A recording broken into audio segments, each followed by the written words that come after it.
recording. Hello chat, hello everyone. Today, and my mic may be a little bit too... Never mind. My mic is fine. Today, we are playing more Great Ace Attorney Chronicles. We're doing parts 3 and 4 of the investigation for the adventures of the unspeakable story. We're going to be completing the investigation today, and then next Friday and next Sunday, we're going to be doing the trial of the adventure of the unspeakable story, and that'll be it for Great Ace Attorney Chronicles for a while, because after the week after I finish the adventures of the unspeakable trial,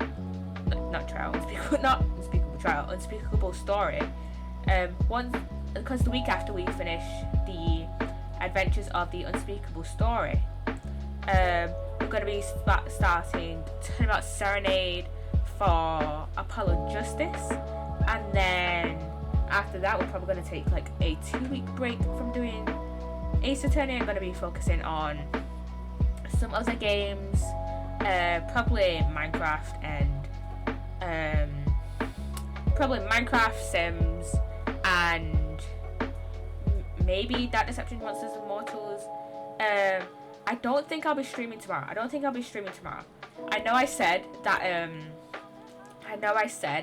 I would probably return to my I know that usually every time it's like when I'm off from uni, I tend to stream Monday, Wednesday, Friday and Sunday. I don't think I'll be streaming tomorrow though, because I have work at 4:30. I have work for at 4:30 for 3 hours, and then basically as soon as I get home, I'm playing Stardew with some friends in Sugar's Discord. So yeah, I mean I could theoretically stream during the day, but then I want to do uni work as well, because I want to revise some stuff for uni. So I mean I maybe could do a short stream playing a bit of Sims or something before work, but I don't know. We'll just have to see how tomorrow pans out. But I don't think I'll be streaming tomorrow. I'll probably try to see if I can stream Wednesday instead. I can stream Wednesday as well. I can maybe see if I can stream Wednesday. Depends if we're playing Stardew on Wednesday.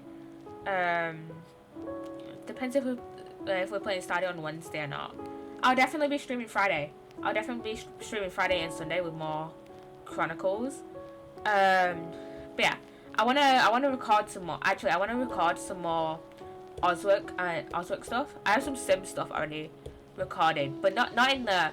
I might record some stuff in our stream. No, never mind. I was gonna say I wanted to record some stuff in our stream save, in Sims, but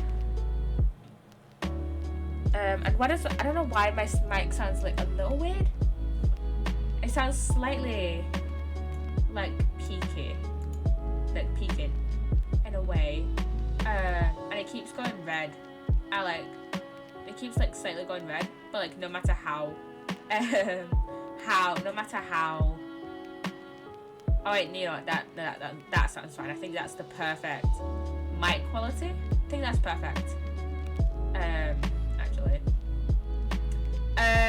But yeah, I was gonna say that I wanted to record some Sim stuff in our stream safe now, but I think actually I'll save the Henson household for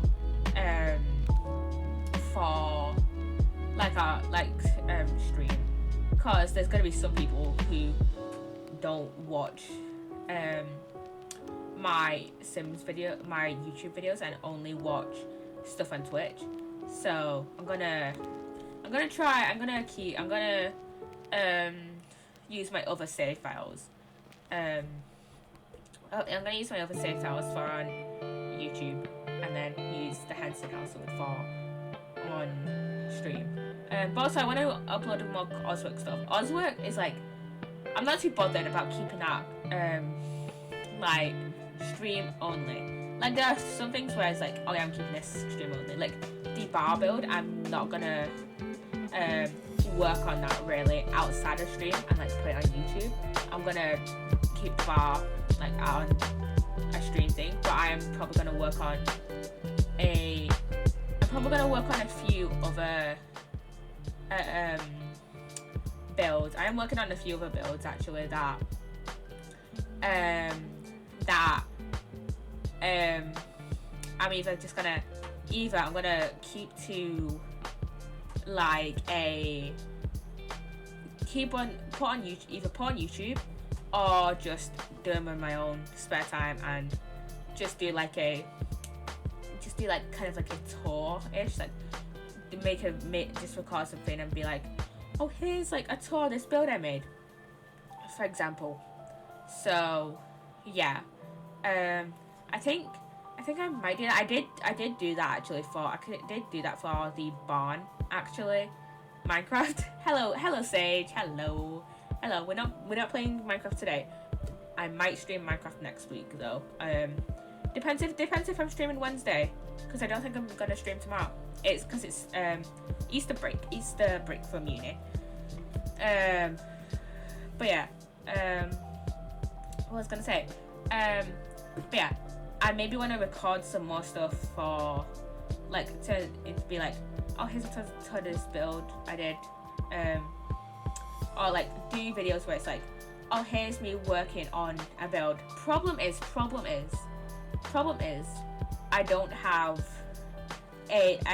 any like software, I don't have like OBS or anything downloaded on my computer at my mum's, and I can't be bothered transferring save files, and I have Minecraft downloaded on here and on my computer at my mum's. So I don't know, I'll either have to spend like so long on a build, I'll have to like either make a build that can be done in like a few hours, because I am very, very busy these days with work and stuff, or just do the, oh, here's a tour of my build kind of thing. So yeah. Anyways guys, let's get back into investigating.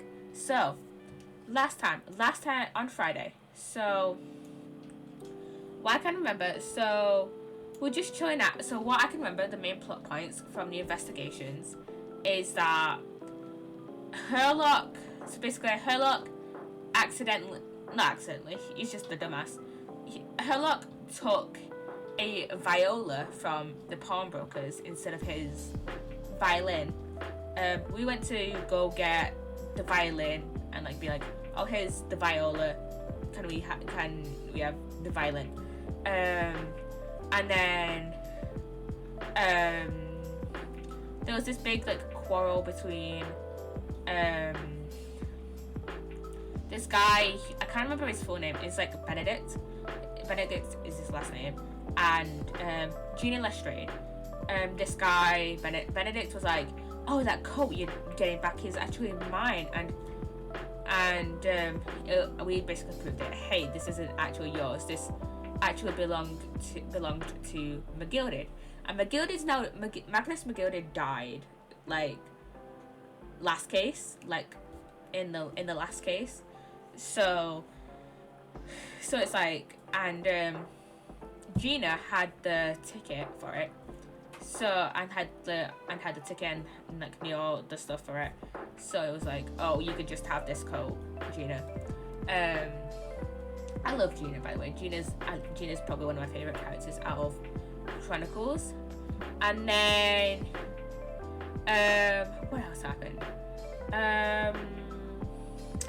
So, and then Iris invited Gina over, being like, hey, do you wanna come over for dinner? Do you wanna come over for tea and have a little sleepover? And Gina was like, yeah, sure, why not? So Gina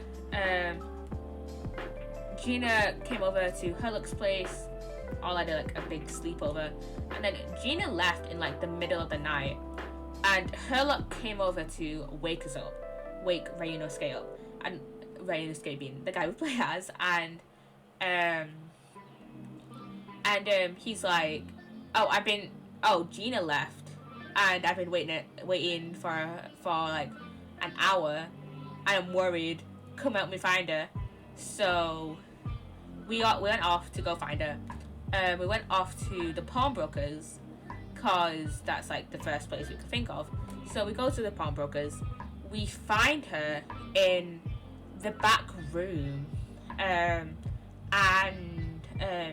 she's like there, like unconscious, and then there's a dead body next door. Not, I think dead, or like just like an unconscious body that had been shot, and then Herlock gets shot, and that's where we left off last time. So yeah, load a game. Investigation part 3. Investigation part 3. So yeah, I'm guessing this is a little recap, I guess. I'll be alright, Mr. Naruhodo. After them, go! Guessing this is Herlock talking. Behind that door, in the storeroom. Hurry! Oh wait, no. Oh wait, yeah, that was Herlock. He got shot. Oh yeah, Gina had, it's Gina. Yeah, Gina had the gun.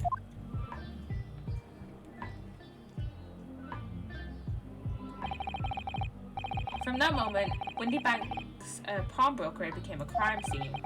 Everything that followed happened in a whirlwind of activity. The arrival of the police, the preliminary investigation of the scene, and the questioning. It was just before dawn before I was allowed back to my lodgings at 221B.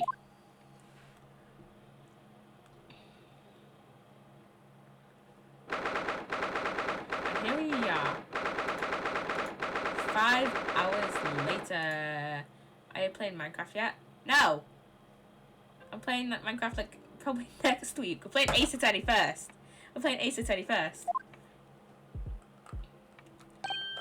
Oh, Iris.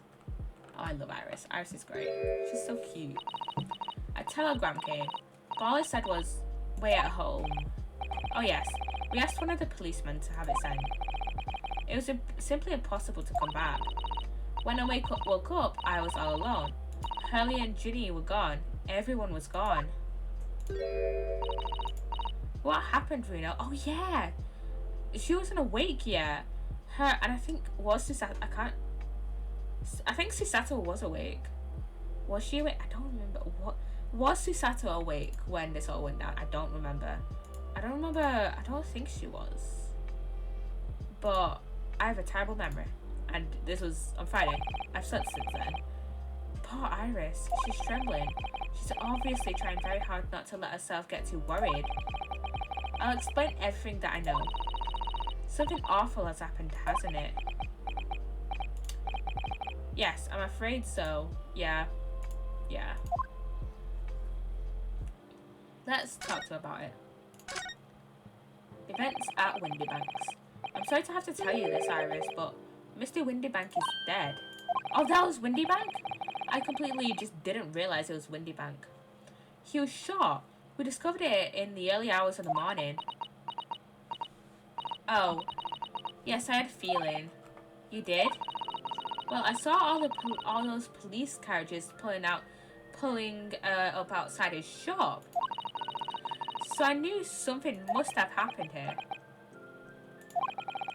When we entered Windybanks in the small hours, we disturbed a gang of 2 thugs. They ran out onto the streets and I chased after them, but they got away. So it was one of them who shot old Mr. Windybank, I suppose. I don't know, but that's not what the police believe at the moment. Oh, why not? They've arrested someone else as their prime suspects, you see. Gina. Ginny? But why? Well, the thing is... No, Ginny wouldn't do something like that. Yeah, I find it very hard to believe that Gina would shoot someone. Like, Gina's a thief. Gina's a thief, absolutely. But she's no killer. She's no killer. She was in the McGilded case, which was last case. So we know a little bit about her. And what did she say? Oh yeah, no, Gina wouldn't do something like that. Yeah, I don't think Gina would actually kill someone. I know. None of us think she did it. Why have they arrested her? I'm sorry, there was nothing I could do. Let's talk to her about Gina. Oh wait, we haven't forgotten what has happened to Psssttt. Because I think me and Iris are the only ones here at the moment. I don't understand why they arrested Ginny. It's not fair. What about the two folks that were at the scene? Why aren't they the prime suspects? After all, they shot Hurley dead, didn't they? Whoa.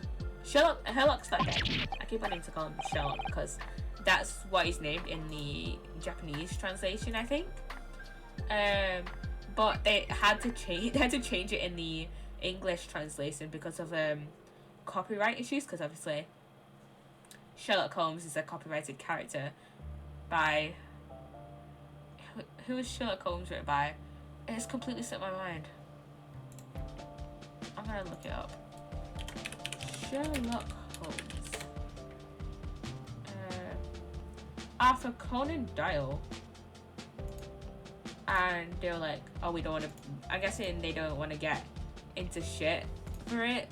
So they was just like, let's just change it to Sherlock. No, I mean, Mr. Sholmes isn't dead, Iris. This is also horrible.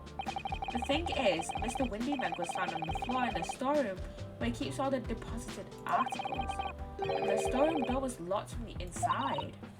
I see, but he wasn't alone in there. Gina was found next to him on the floor as well. Oh no! And according to the detectives who investigated afterwards, don't tell me there was no one else in the room. Yeah, exactly. How did you know? It's the only explanation. Yeah, the only explanation indeed. I mean, there's a window hatch in the door. There's a hatch in the door, as you just saw. Maybe those two folks actually did shoot Windybank through the door. What do you mean by that, Bruno? Well, what can I say? I'm damned if I agree, damned if I don't. Let's talk to her about Sholmes. So where's Hurley then? Is he still there investigating the scene? He really ought to have some breakfast. It's not good for him to mix meals. Iris. I don't want you to worry, Iris. But I have some news about Mr. Sholmes. He was taken to hospital this morning. What? Well, when we entered Windybanks, a gun was fired and he took a bullet. Hurley was shot. No. It's alright. His life isn't in any danger. His life isn't in danger. Really? Are you sure? Where is he? Which hospital? He's at St. Sinners. They're tending to him there. I must see him at once. I'm sorry, Iris, but you can't. Why not? That's not fair. I'm a family member. I should be allowed. No, I mean, nobody can see him at this moment. He's not allowed any visitors. They're preparing to operate, you see. To operate? Oh, poor Hurley.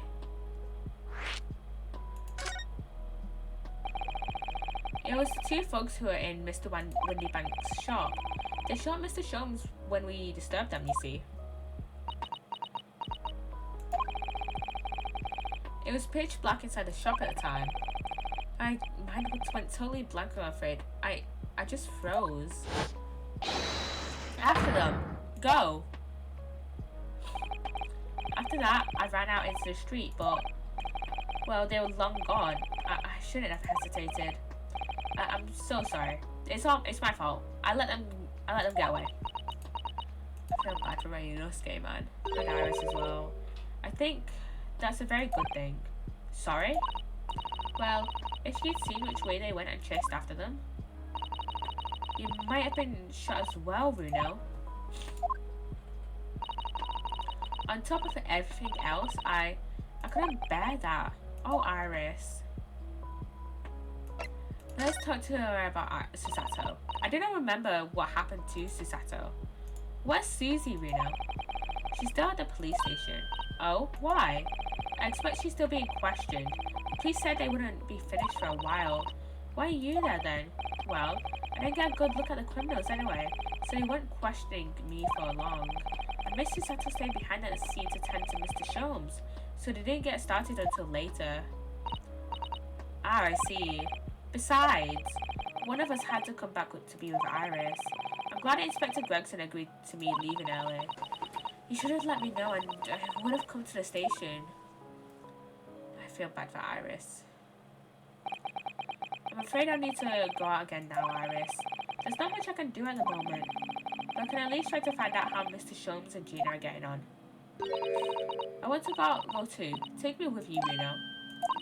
I can't stand just sitting around here waiting. I'm not sure how I feel about taking a 10-year-old child to the scene of a murder. Something that Phoenix Wright never considered. Because if you don't know, in the OG trilogy, well, not in the first game, but in Justice for All and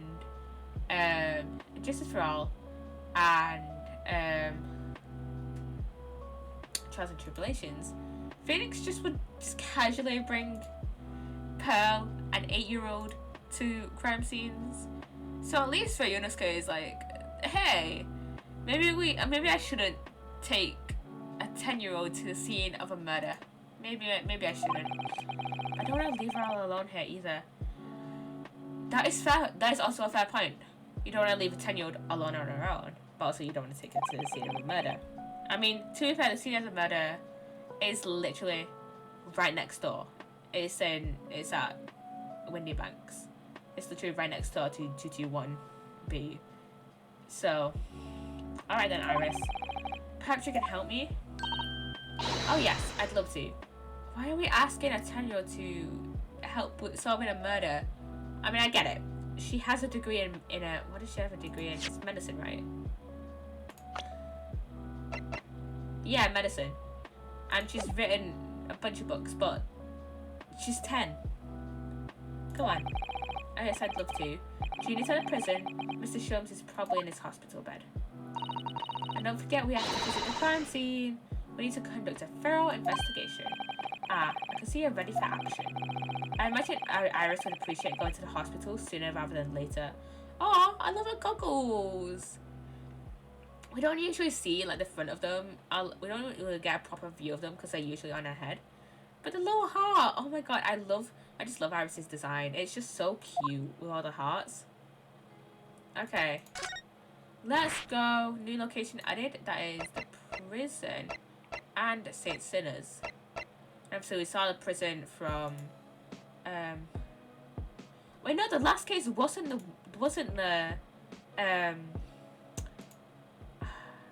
last case wasn't the McGilded case, was it? Wait, what? Yeah, it was. Yeah, no. Case 2 was the McGilded case. The last case was the Soseki Natsume case. I can't believe I got those two mixed up. Last case was case 3 was Clouded Kokoro. We saw this when we did the when we visited Soseki Natsume in jail. In prison even. I remember it now. I have a terrible memory. I have a terrible memory. St. Sinners, okay. Kelly! Oh. I mean, I know he isn't allowed visitors, but still. He's not here. No. That's strange. The nurse definitely said he was in the bed by the window, didn't she? Oh, I know what's probably happened. Hurley was being a big baby, and the bullet wound wasn't that bad after all, so he's been sent home. I'm not so sure about that. Maybe I'm not. There's no question that it was a fairly serious injury that Mr. Sholmes suffered. Oh. Hello, what have we here? This one is off limits, no visiting. So what are you doing in here, eh? Well, I'll have you know. We're Hurley's next of kin. Eh? Oh! Well, begging your pardon then, ma'am. Sir? A little lady and a curious Eastern gentleman. The great mystery solver as a mysterious family, eh? If that's not... Is that how you see us? Sure. Where is he, Constable? Where's Hurley? I believe he is currently in the operating theatre, ma'am, undergoing an extensive operation. Extensive? It has been several hours since he went in. Oh dear. Is he going to be alright? Well, it doesn't appear to be working, you see. The anaesthetic, that is. Oh! I have heard a report that the gentleman claims he may have had a little too much to drink that last night. Coffee, that is. Be real! Be real! Be real! Be real time! It's be real time. I can't remember the last time I had a be real go off on stream. And there we go, there we go. Yeah, can't remember the last time a be real has gone off during stream. I'll probably post that later to Instagram or something. Ha! Anyway, I think it would be fair to assume that he won't be back here for several hours yet. I see. Thank you, Constable. Perhaps we should leave and come back later. Oh, poor Hurley. I feel bad for him. What does this say? I've investigated thoroughly, but I can't find that place. Oh, we can't read it. We can't read it. Wait. Yeah, we can't. Don't think it's anything of use there. So let's just go to the prison and talk to Gina. I love how you could just hear my keys clacking as it's being picked up by my mic. Gina! Hello, hello. Hello, Gina. It's just us, Gina. It's just us. You don't need to load the smoke grenade. It's just us. Oh, you still have the grenade launcher Hurley and I made. I wish she wouldn't point it at me all the time, though. What are you here for? Ginny, I have a feeling it's because of your... I have a feeling it's because of us that you've ended up in trouble. So we were thinking that we might be able to help you. Well, you can't. Sorry. You would. Get lost. Don't be like that, Ginny. I know you didn't do it. You'd never shoot someone. I just know you wouldn't. You think you know me? Pull the other one. Oh. You ain't got the first idea about the likes of me. I'm a thief. I pinch people's purses when they're walking down the street. That's how I get by.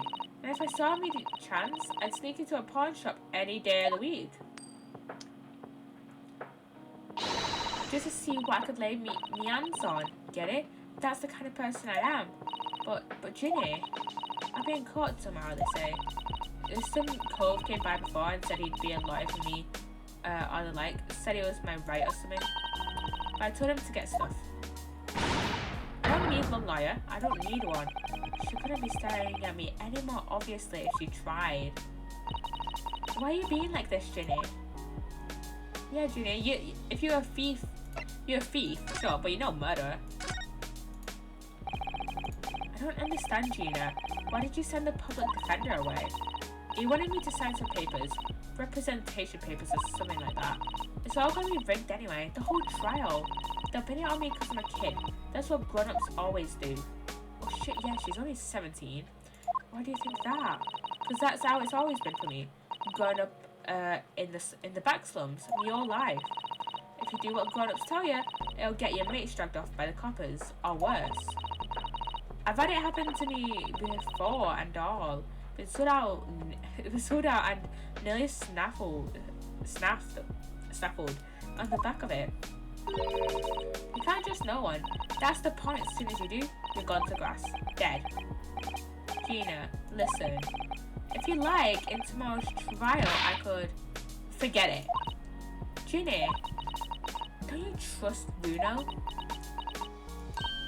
Nah, I don't. Gina! Gina, no! Look, I'll ask you nicely now. Just leave me alone.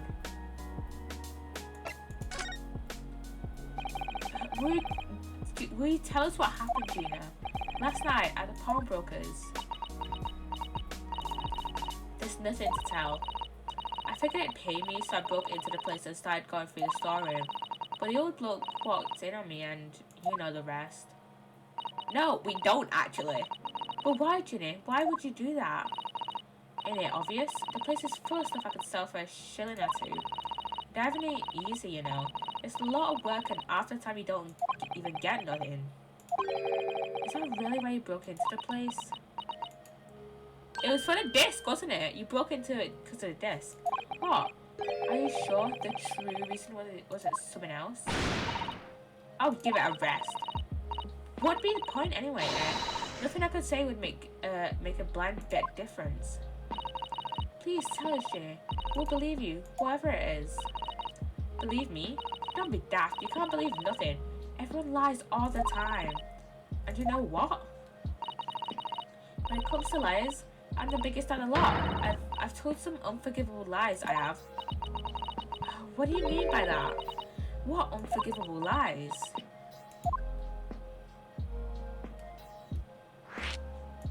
What do you mean by unforgivable lies? What do you mean before, Gina, when you said you were the biggest liar of the lot?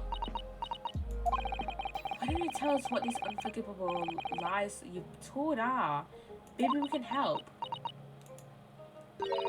Sorry. We're out of time. They're gonna want to question me now. Ginny, please. Oh yeah. I wanted to give you this.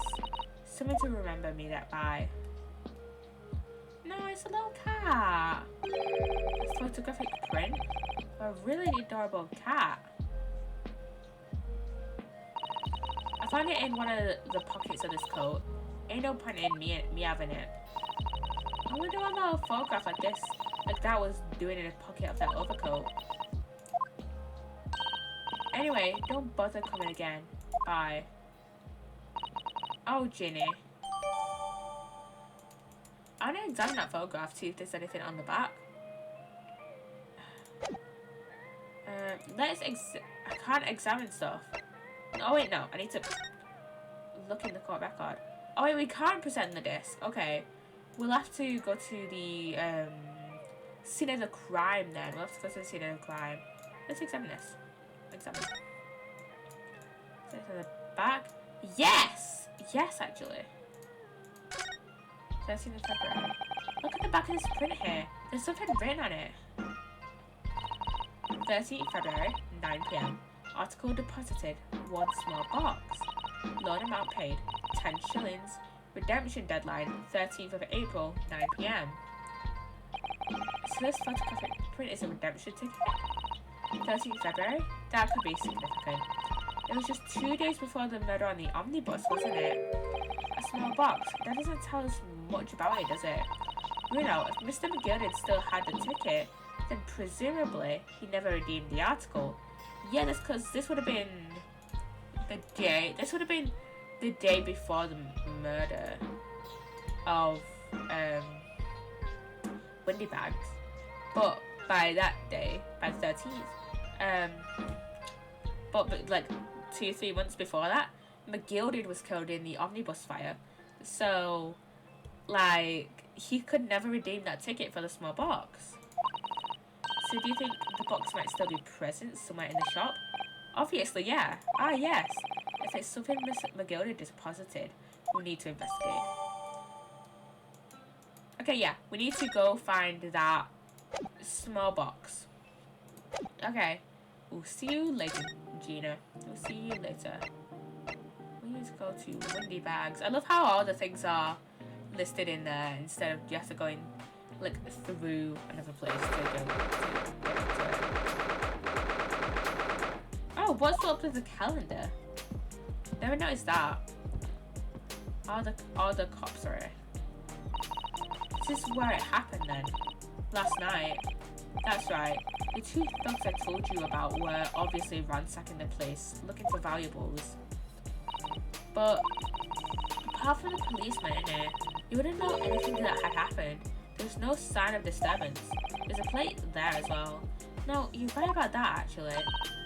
Oh no, that's the thing on here. That's a broken lamp, isn't it? Oh wait, what did she say? What did Iris say?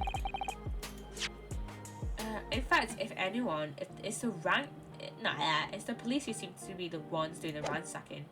I know what you mean. They're like a gang of organized criminals all dressed in black. Oh yeah, I heard that. It's Gregson, the man who loves his fish and chips. Oh, Inspector, good morning. I suppose I ought to thank you for your vigilance last night. We got to the scene before it was disturbed at least. Shame you let the two rogues get away, mind. Yes, I'm sorry about that. I thought you'd assign extra men to the beat around here, Gregsy. Now look what's happened. Hurley's been injured because there weren't enough police on duty. Your ladyship. No one told me you were coming.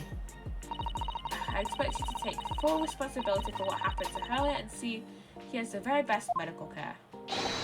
Of course, your ladyship. The very best doctors in the capital are attending to him as we speak. And I don't think it's Runo's fault that the rogues managed to get away, is it? Chasing criminals is the police's job. Absolutely, your ladyship. As you say, ma'am, as you say. The gent in black is totally blameless. Everyone's in agreement about that. Would you believe it? He's like a completely different person of Iris. Talk about personality change. Why are you just so like... Why are you like this? Why are you just like bowing down to a 10-year-old? Oh, where are my manners? I'm thirsty, your ladyship. Perhaps you'd like some juice? Some nice refreshing fruit juice? Oh, why? Are you thirsty, Gregsy? I have some of my special herbal tea with me, if you'd like some. He's just chugging it. Lovely. Thank you very much. That really hit the spot, your ladyship. I don't even recognise him like this. Can we talk to him? Yes, we can. So, how is the investigation going, Inspector? Nothing to it, really. Very simple case, this. There's some very definitive evidence. Definitive. Yeah, right. I'll see to that. We're just about to charge that diver we arrested last night, in fact. Gina? You're going to charge her? That's right. She'll be able to bring her before the judge at the Bailey tomorrow. Definitive evidence, you say? What is it? Come on, show me. Your ladyship, as much as I wish I could oblige you, I'm afraid. I see. You've already captured the pair of folks who broke in here last night, have you? What the? And you're going to put them on the stand as witnesses, are you? How could you? How? But it was one of the folks that actually shot Windy Banks. No, Windy Banks. How could you possibly know that? I mean, it's kind of obvious. I had a feeling, that's all. Remind me never to try to keep a secret from Iris. So you've arrested the two men who shot Mr. Sholmes, have you? Well, yes, they were rounded up pretty quickly by the lads on the beat. And Miss Lestrade is being held at the prison. She should be.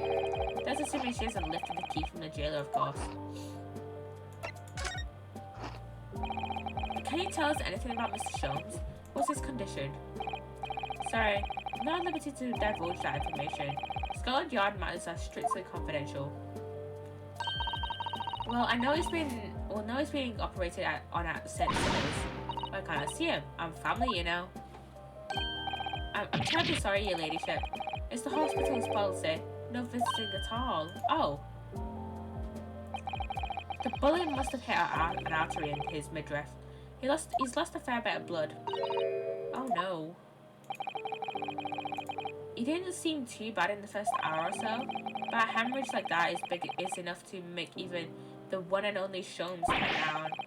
Mr. Sholmes isn't human like the rest of us, you know. Well, anyway, he's having emergency surgery right now. They've got to stop that bleeding. But he will be alright, won't he? they'll be able to make him better. Of course, your ladyship. He'll be as right as rain before you know it. Really? How do you know? How do I know? Well, because, of course, yes, because Mr. Sholmes is such a great detective, that's why. We better pray the doctors have a better grasp of what's needed to make someone well again. Oh dear, please don't die, Haley. I feel so bad for Iris, man. I'll report to your ladyship the moment I hear he's out of the operating theatre. Okay, why do you call Iris her ladyship? I couldn't help noticing, Inspector. What? Out with it, Sunshine. Well, there seems to be a marked difference between the way you talk to me and Iris. Watch the stars, Sonny. I'm a copper and we don't go in for favoritism. Razor, you do teach us differently. It's because of those Adventures of Sherlock Holmes stories, that's why. Oh, a copper in don't I? Inspector Tobias Gregson. Oh, well, yes, because you're an acquaintance of Haley's. What did you write about the Inspector, Iris? I don't remember really. It was one of Sholmes' lines. Gregson is the smartest of the Scotland Yarders, is how he put it. Oh, did I write that? And do you know what that one line did for me, eh? The very next month, my pay doubled. Doubled, I tell ya. That's amazing. And because everyone at the yard reads them, they read all the Sherlock Holmes stories. You even set up a fan club for me.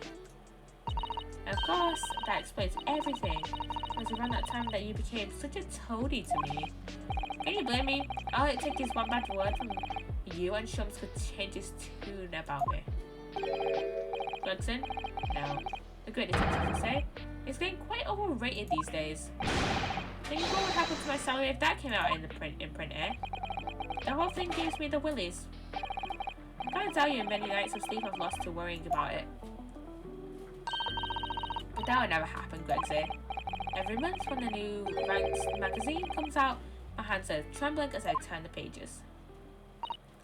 Oh, how awful for you. Here, have some of my tea to settle your nerves. Case by case, I realise how British this place is, and I remember that it takes place in London. I am always made very extremely aware that that the majority of this game, that the majority of this game takes place in London. I love it. I love it. Ah, lovely. Ta very much. I really hated the spot, your ladyship. Teetotal. You fucking suck up. Oh yeah, there's something I was supposed to talk to you about actually, Mr. Naruhodo. Yeah, what is it? I've got an important message for you. I clean forgot about it until now. An important message? I wonder what it could be. What is the important message? What is it? Are you going to tell me what this important message is then, Inspector? Yeah, it's about that young lady who's normally by your side, the assistant. Psssttt. Dear Susie, is she alright? She's at the station, isn't she? Being questioned, I believe. Nope, not anymore. She had to head off. Head off? Where? To Lord Strongheart's office, of course. He summoned her. Ah, yes, of course, I'd forgotten about that. One of the whipstocks took her there in a yard carriage after we'd finished questioning her. But she asked us to tell you she didn't have the fare for the return journey and to go and meet her there. She's got a nerve using Scotland Yard as a blooming messaging service. I see. But thank you for passing that on, Inspector. Why did Susie have to go and see the Lord Chief Justice? She didn't tell me. But I'd better head over to the Lord Chief Justice's office to fetch her straight away. Okay. Let's go head over there then. New location has been added, which is Lord Chief Justice office. Let's head over to there. See Psssttt and Strongheart. I keep forgetting his name. Not gonna lie, I keep forgetting Strongheart's name because we see him like once a case. If that, I think we've seen him twice actually in like the past 3 cases. Yeah, there's 5 cases in Adventures. So, and in the first one, we were in Japan. The second one, it was just an investigation, and we were on the SS Beria, and then the past 3 cases. The past 3 cases we've been in London. The third case was the McGilded case, I believe. Yeah, it was the McGilded case, and we met with Strongheart at the very beginning, pretty much at the very beginning of the case. In the 4th case, which was the Natsume case, I don't remember if we ever met with Strongheart or not. I don't believe so. And in this case, we're here now. I don't remember us coming here actually in the Natsume case. Yes. No matter how many times I come in, I always get the same sense of oppressiveness somehow. Understandably, yeah. Do you think the place is oppressive? I think it's normal. How so? I mean, look at that silver armor over there. You can't take that seriously, can you? Maybe it thinks the same about you. So everything is clear with regards to tomorrow's arrangements, I trust. Yes, thank you very much. What's the arrangements? Strongheart is just glaring at us. There they are, Pssttt-san and Large Strongheart. I wonder what they're talking about. They both look very serious. Very good. There's nothing further to discuss. You may return to your lodgings. No doubt you have much to do in preparation for your return to your homeland. Oh! She's returning to Japan? Oh wait, are we both returning to Japan? Or is it just Pssttt?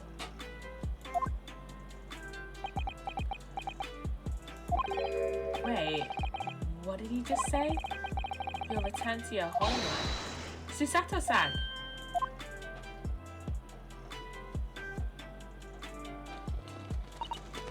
Oh, Mr. Naruhodo. What was that all about? Ah, Mr. Naruhodo, thank you for coming to collect your colleague. What's this all about? Why are we talking about Miss Psst's return to her homeland? And tomorrow. What's going on, Pssttt? Tomorrow? But what about Ginny's trial? You mean she's been formally charged now? Oh dear. What's going on? Pssttt? Pssttt, what's all this about? Oh, please don't concern yourself, Mr. Naruhodo. It's only me going back to Japan. Oh, it was only her? Your life here can continue just as it has. That's not why I asked. What happened? Why are you leaving? What? Pssttt, answer the questions. My father. He's fallen ill. Mikotoba? Oh no. Professor Mikotoba has fallen ill? If I may. Yes, sorry. You must be the defendant. But Yunosuke Naruhodo, I believe. Yes, that's right. I haven't seen him since the first case. Oh yeah, because he's still in Japan. My name is Eugene Mikotoba. I'm a professor of forensic medicine at Yume University. We received an international telegram from the Empire of Japan informing us of the news. 10 days ago, Father collapsed with a fever. The cause is apparently unknown, and it seems he grows weaker by day. I don't believe it. As you are aware, the voyage up here to your country's capital, Tokyo, takes some 50 days. I thought it would be prudent to hasten Miss Psst's departure as much as possible. Yes, absolutely. I will leave London first thing tomorrow morning. I can't believe this is happening.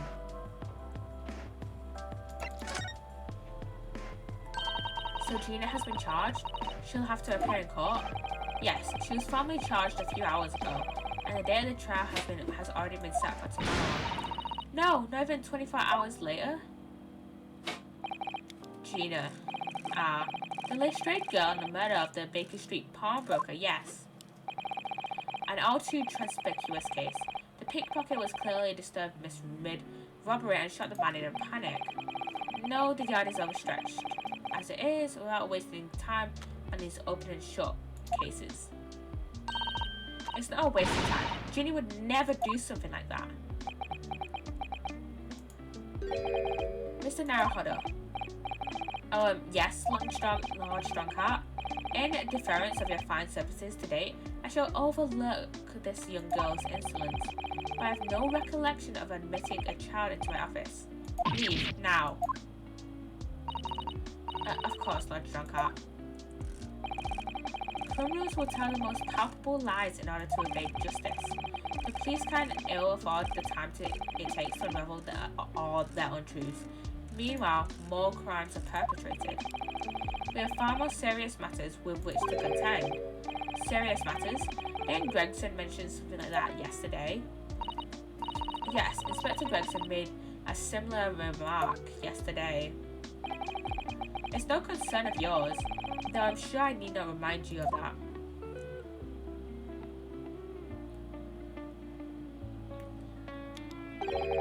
"3 minutes precisely until my next meeting. You must excuse me." There's just one more thing, Lord Strongheart, which is, it's Miss Lestrange's trial. I wonder if you might permit me to defend her? A timely suggestion. Sorry? The girl currently has no representation. But that's not fair. Yes, she may be a pickpocket, but she still deserves a fair trial. Iris, you were there with us in the prison. She refused the public defender. She wouldn't take him on. Do not misunderstand me, young lady. The government provides for those too poor to afford representation with a public defender. The accused need only sign the relevant paperwork and a defense barrister will be assigned to the case. However, the young girl in question has refused that right. Why would she do that? A question you would do well to direct at Miss Lestrade. You'll find her at the local prison. Yes, thank you. Now then, it's time I was leaving. Good day to you. What a day.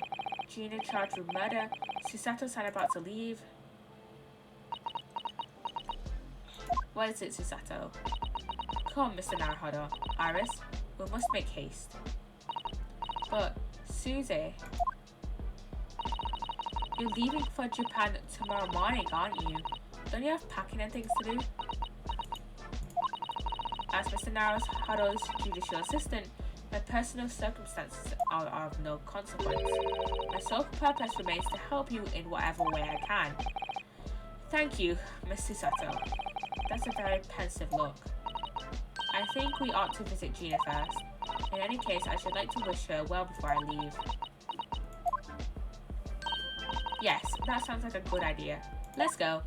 Okay, I think we were supposed to to the prison after this, but after we see Psssttt, but whatever. If I'm honest, this is completely thrown me off. I just have to do what I can as a lawyer. Okay, let's go to the prison.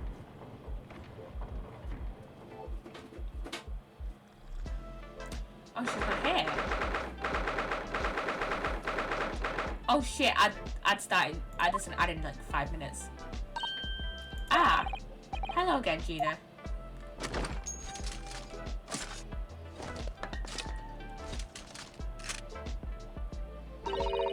Why are you lot here for now? To have the muscle of that grenade launcher shoved in our faces yet again, obviously. I think I need to improve the way you load the air ammunition into that thing, don't I? Look, you can come as many times as you like, but I ain't got nothing more to say to you.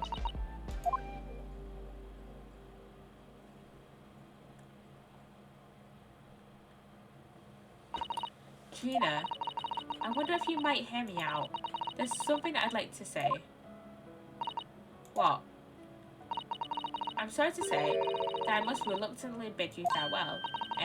Farewell? Tomorrow I must begin my journey back home, to Japan. I fear we may never meet again. Oh, right. I've had the pleasure of meeting so many lovely people here in London. I have so many wonderful memories.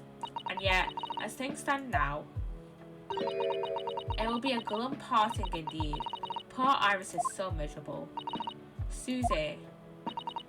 Well, that ain't my business. Both Iris and Mr. Naruhodo believe you to be innocent, Gina. They've put their faith in you. But somehow, you can't find it in your heart to put faith in them. Yeah, that's right, I can't. What of it? It grieves me greatly to have to say goodbye to my friends when they're so clearly unhappy. Because of you. What? It's my fault? Yes, so I have one final request, Gina, before our paths never cross again. Right here and now, I want you to show both of them that you don't deserve the faith they've invested in you. Eh? Only by doing that will you truly be as alone as you claim to be. What are you talking about? What do you expect me to do, eh? You've told us that everyone lies. So prove it by admitting one of your untruths. What about what you said before, Ginny? You said something about unforgivable lies. You must tell Mr. Naruhodo and Iris the truth now. That is my last request before I leave. My last request as a judicial assistant. No, I can't. Whatever these lies are, they're obviously weighing very heavily on Gina's mind. Gina, I could be wrong, but is it something to do with what happened 2 months ago? Something about that trial? The McGilded trial. So yeah, it was 2 months ago. The one in which Magnus McGilded was acquitted. The case of that mysterious murder that took place inside the omnibus. You're called as a witness by the prosecution. Is that what this is about? Yeah, you're right.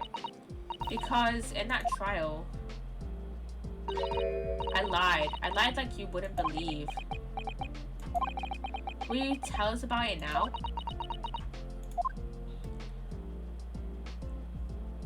Okay. You know what? Before we ask her about the trial, I'm actually gonna run the ad now, and then we'll ask her about the trial after the ad. The ad is only for like a minute, so yeah. Ad time. The ad is in progress. Yeah.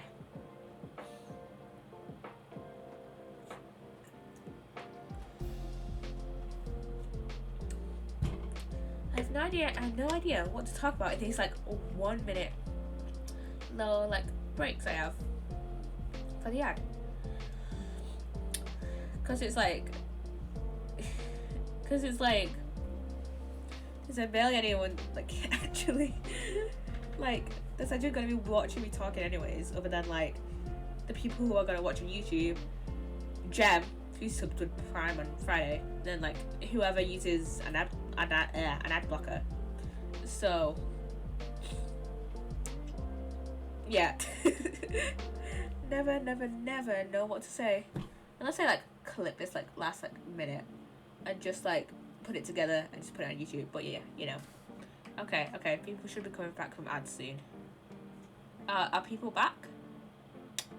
Should be back. Okay, guys.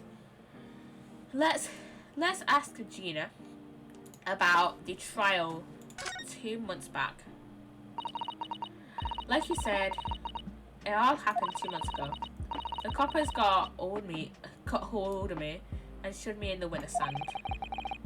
And based on your testimony, Mr. McGilded was declared innocent. Was he actually not innocent though? Oh yeah, the thing is, I lied about a whole bunch of stuff. I knew it. What did you lie about? What sort of things did you lie about? What sort of things did you lie about? I was either in a seat that night. That was the truth. Yeah? It was pitch black in that little cubby hole. I couldn't see a thing. And then... thud. I heard that loud thud, like someone falling on the floor. That's when Mr. McGilded discovered you? Yeah. That was loud. Jeez. I'm gonna turn that down. Where is Chronicles? There. He pulled me out from under the seat and sat me next to the dead man. There weren't much there to see by, but when I looked at my hands, I had the cove's blood all over him. I was so scared I couldn't even speak. You had his blood on your hands? In other words, it was Gina that the witnesses on the roof deck saw through the skylight. Then, Mr. McGilded started asking you questions, I suppose. Who you were and why you were hiding under the seat. Yeah, he did, only that's not all. What do you mean? I mean, he threatened me. Threatened you how? He made me swear about what I'd seen and what I heard. About what he was going to do after the cove was found dead. He made me swear I wouldn't tell no one about any of it. If I did, he said he'd let me scarp her before the coppers showed up.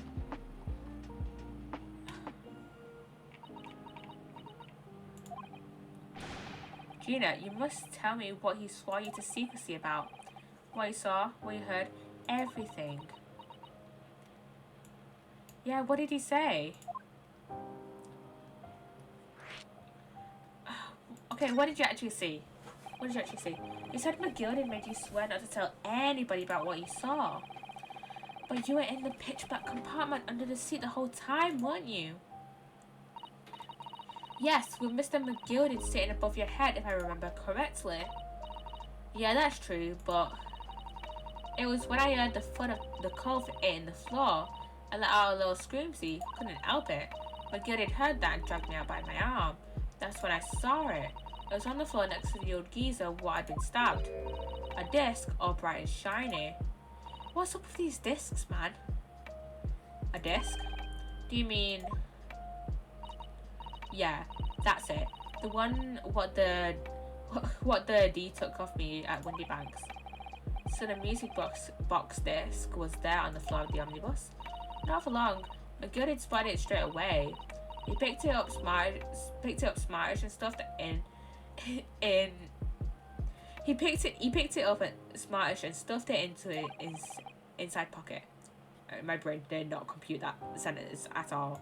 So that disc was in the omnibus 2 months ago at the scene of Mr. Mason's murder, and the bog trotter told me. I went to mutter a word of it to no one. What did you hear? What did you hear? Because it was so dark under that seat in the cab, I was straining my ears the whole time.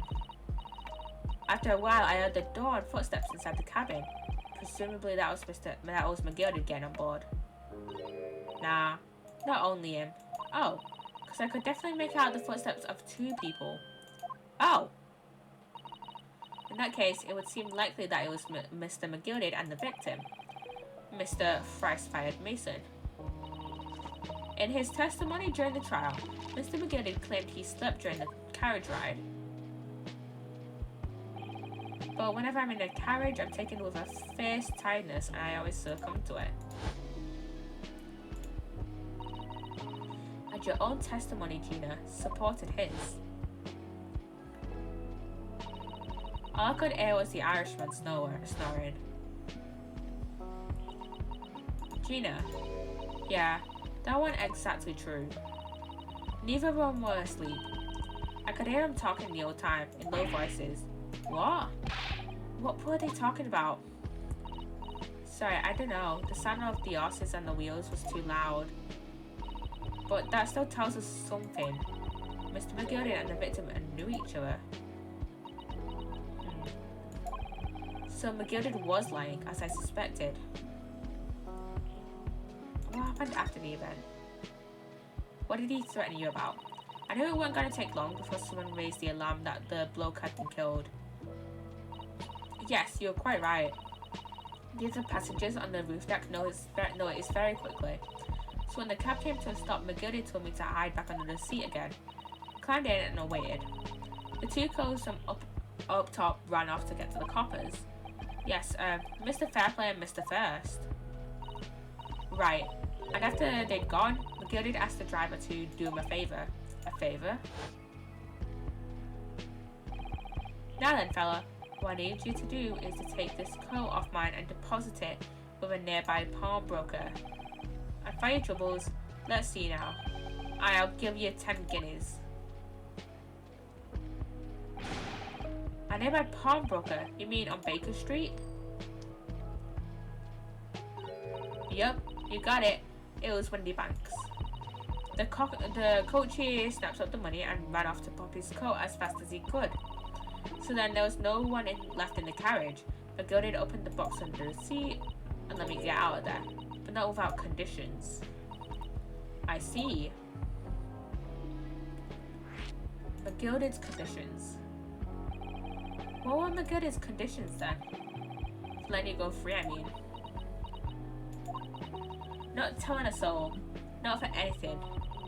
About what I saw and what I heard. And there was something else as well. There's more? Yeah, this is the most important thing, he said.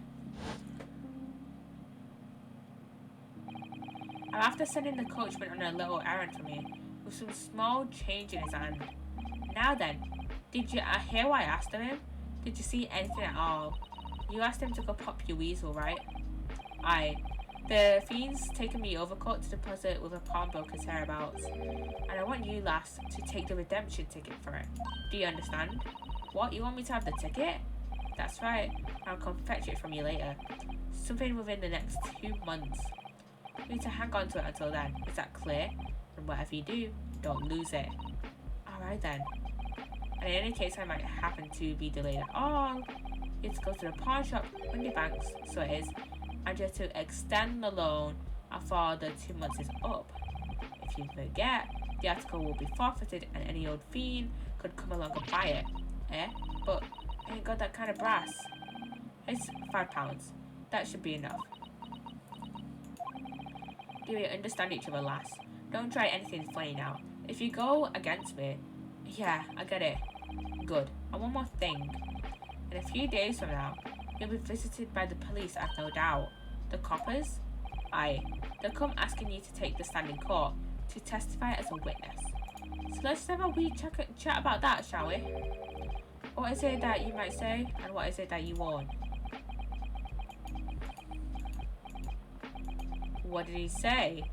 What the fuck did he say, Gina? Tell us, please. What did he say?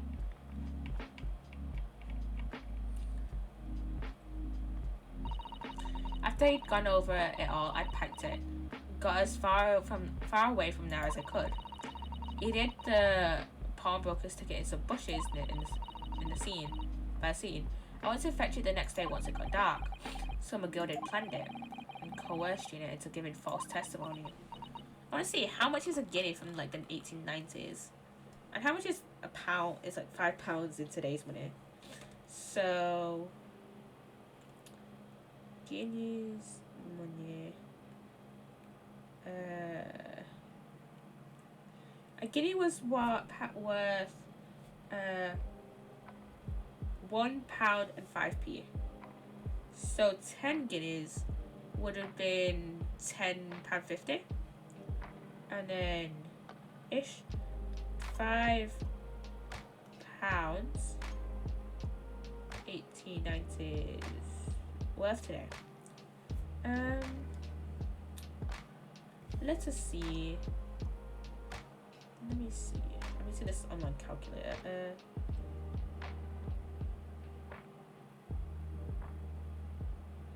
£5 in 1890 is worth £805.19 pence.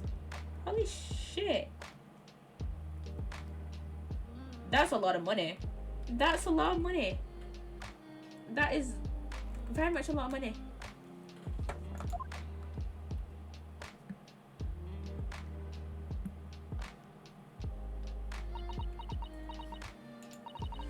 I bet you're ready to string me up, eh? I lied in that big old courtroom. I told some carcass. The thing is, he said he would make it so we couldn't live in the East End no more. That's what he threatened me with. What a wicked man. He knew everything what he went on in the back slums. He knew we had no one to look after us, and we was all just looking out for each other, getting by together. So you mean Mr. McGilded would have... In an heartbeat! He could have had the lovers chased out of there if he'd wanted. And then could we have gone, eh? Nowhere, that's where. So I didn't have no choice. So she was just looking out for like the fellow orphans that she lives with. Thank you, Gina, for telling us everything. But I'm for it now, eh? Go on, admit it. You must be livid. Well, you can make amends by doing me a simple favor. A favor? What? Sign the representation papers for tomorrow's trial. If you don't actually want me to represent you in court, you can rip it up later. But we need that paperwork or we can't investigate. The police won't let us. Investigate what? The scene of the incident last night. Mr. Sholmes was shot, you see. You what? Ellie's having a big operation right now, Ginny. Is it bad? Is he gonna be alright? Sholmes is gonna be alright, right? That's why I want to investigate. For Mr. Sholmes' sake as much as anything. Right. So what you're saying is, if I sign that bit of paper, everyone's happy, is that it? Something like that. Mr. Sato? Yes. Of course. Add the representation papers here.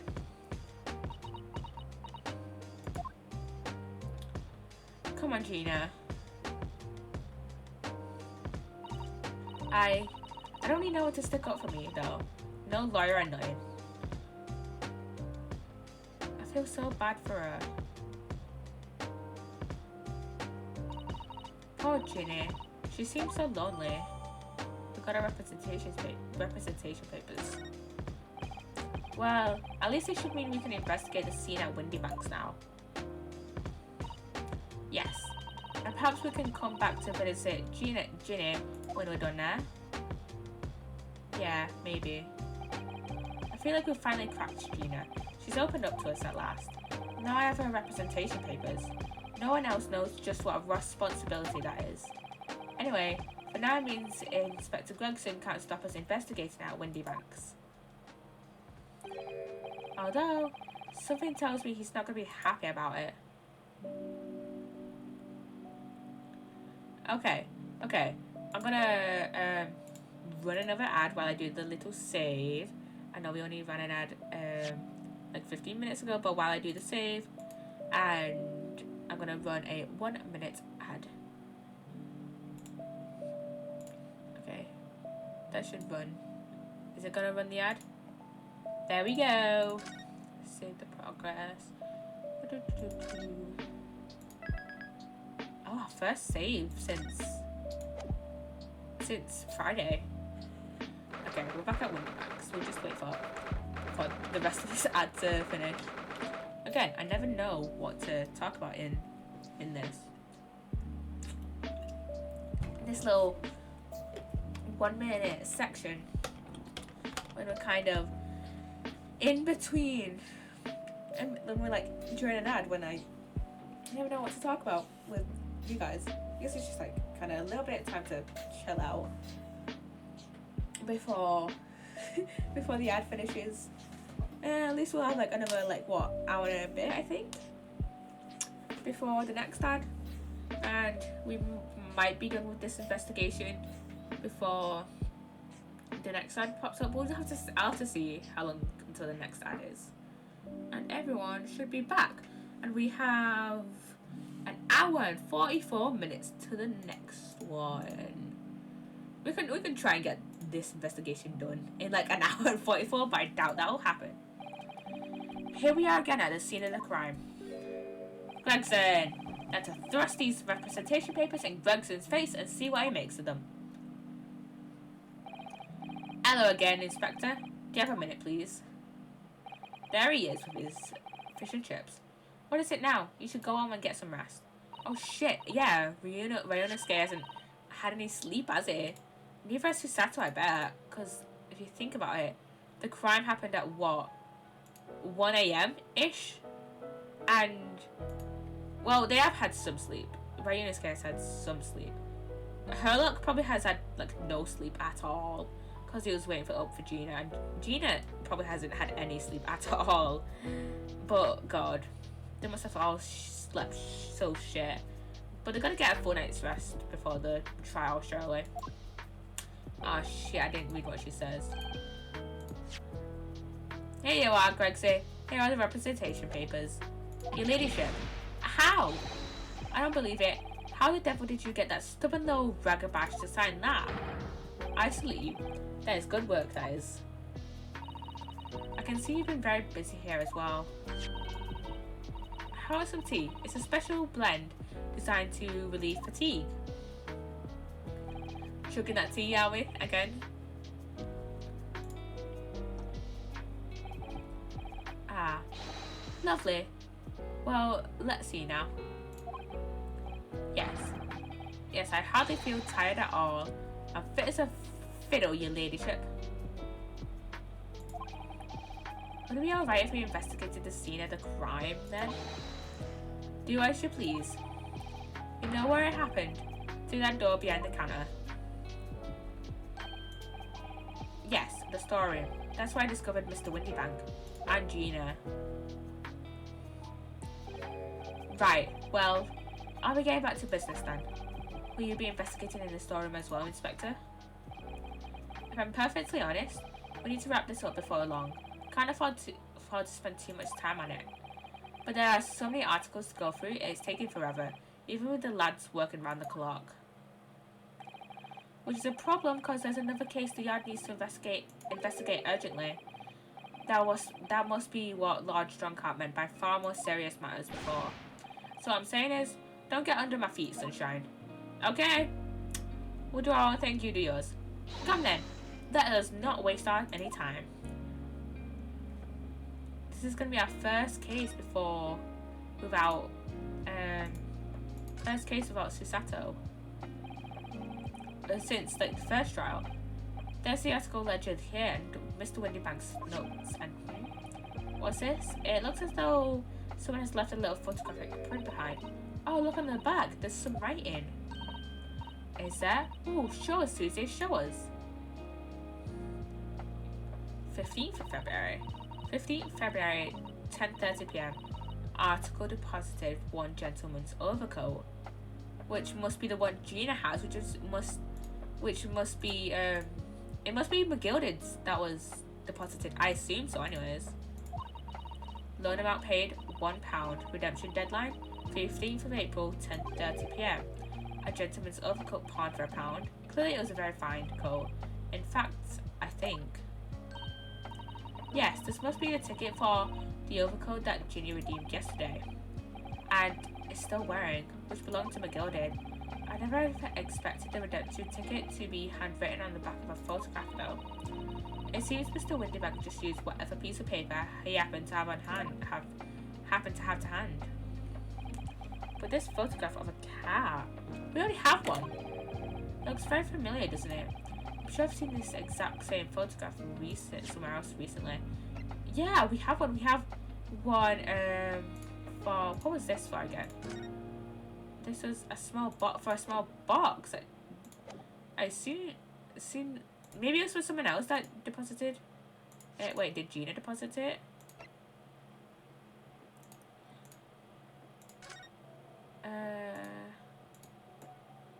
We can't tell who deposited it. 13th. Oh yes, you're right. Very recently. It's the same as the one Ginny gave us earlier. Of course, I was forgetting that she gave us that print. Well, what are you waiting for then, Mr. Naruhodo? Get it out. Alright, let the cocks turn. They're the same. Yes, they are exactly the same.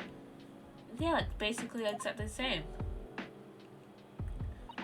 We've seen a few, I think they're like ever so slightly different, but like basically the same. Like taken in, they're like two photographs that are like probably taken in succession of each other. Here, I've got it. These two photographs had an amazing secret. Like they were taken like in like immediate succession to each other. Like it was just like snap. A secret? What does she mean?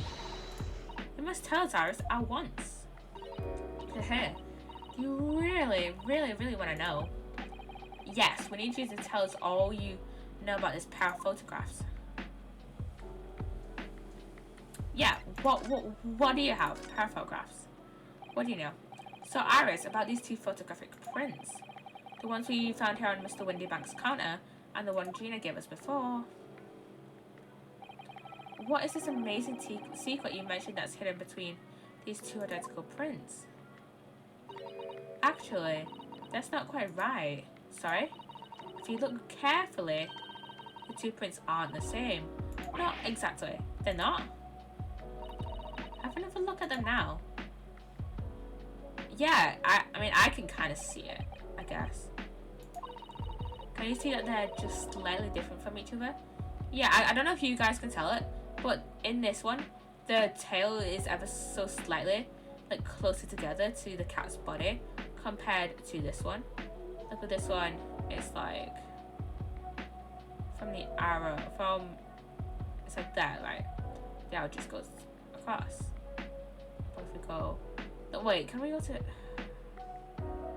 the same point, so it's like here. That goes over more than this one. And the eyes are like starting in like a slightly different direction. I don't know if that's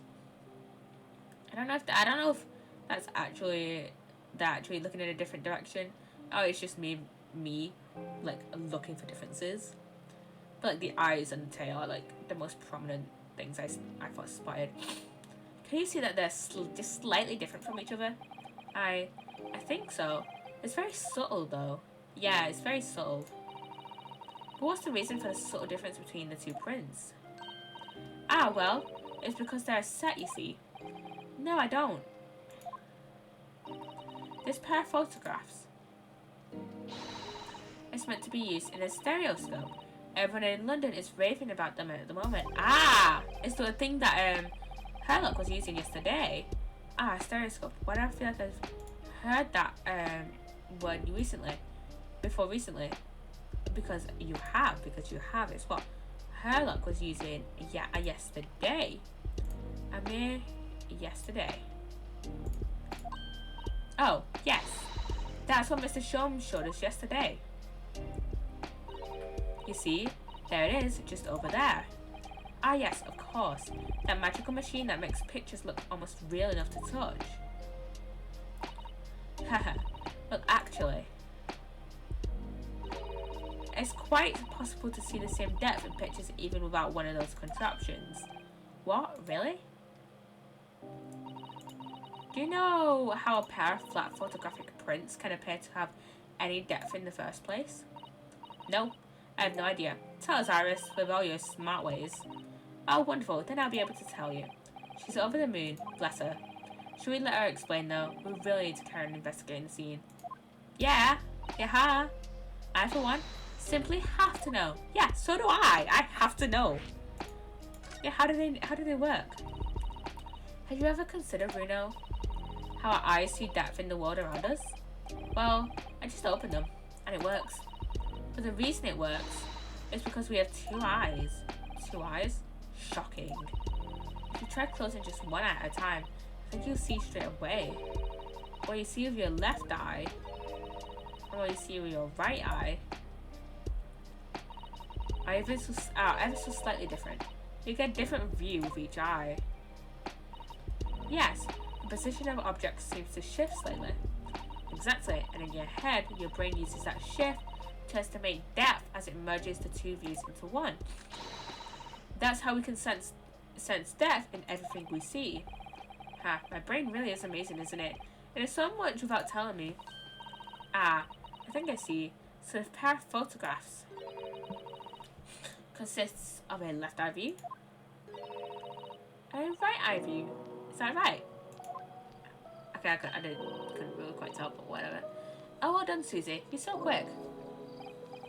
So, if you can persuade your brain to merge the two pictures together in your head, you'd be able to see depth in these prints. Yes, Runo, you're beginning to understand. And a stereoscope's function is to act as your brain and allow you to do just that. Yes, but as long as you have two images, two eyes, and one brain, you can actually do it yourself without needing a stereoscope at all. You can? Really?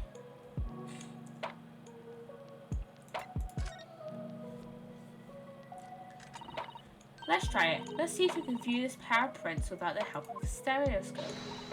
Oh yes, I'm dying to have a go. Psssttt-san really loves this kind of thing. You need to be able to cross your eyes. That's the main thing. Can you both do that? Cross my eyes? I think I can. Watch me and see if you can copy. Make your eyes do this. Alright, let me try. Are you ready, Mr. Naruhodo? There, how's that? Wonderful. Now it's your turn, Reno. The trick is to concentrate on looking at the bridge of your nose with both eyes at the same time. Not exactly an easy task when two people are staring at you cross-eyed. Alright, that's enough practice. Now let's try looking at the prints. Start by staring at one print and slowly crossing your eyes. You should see two overlapping images like this. You try it now, Rena. I'm just going to have to give it a try, I suppose.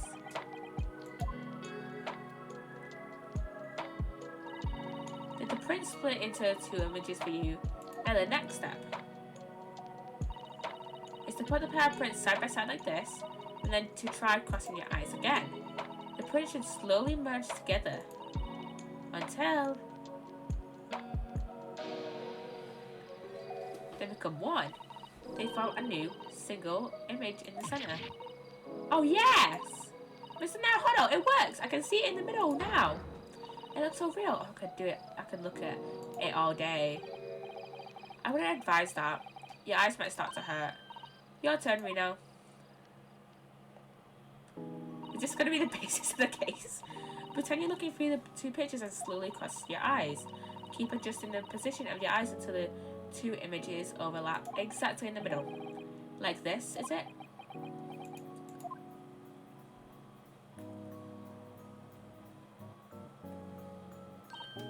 There, you managed it. So now you know how stereoscopic images work. Well, I don't know who discovered it, but it really is quite extraordinary. It is, isn't it? So what do you think of these stereoscopic prints then, you know? They're certainly amazing, but it isn't easy to get the knack of viewing them properly. No, some people find it easier than others. That's why contraptions like this exist, for people who find it tricky. Oh, I recognize that. Oh, we found that yesterday, didn't we? We saw one over there yesterday, didn't we? If I remember correctly, you press this little knob here.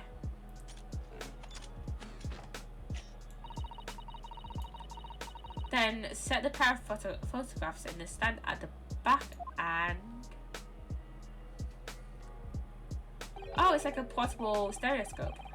It's still amazing, even though I know roughly how it works now. Well, London seems to agree with you. Stereoscopes are very popular at the moment. You can find one of these floating contraptions in lots of households in the capital currently. But if these little machines are so affordable, surely there's no need to go around staring cross-eyed at pictures like you hate them. But it's much more satisfying to be able to see the effect with your own eyes. Well, I think so in any case. Stereoscopic prints. I never even heard of them until yesterday. But certainly I've learned a lot about them. But I wonder if it's knowledge I'll ever actually need. And the second white cat photograph was added to the court record. Can we talk to anyone? No. Let's do a little bit more examining then, before we head into the back area. I really want to know what the fuck is up with this calendar. Oh, look here. Ah yes, a bullet hole. And I can see the bullet is still lodged in the wall.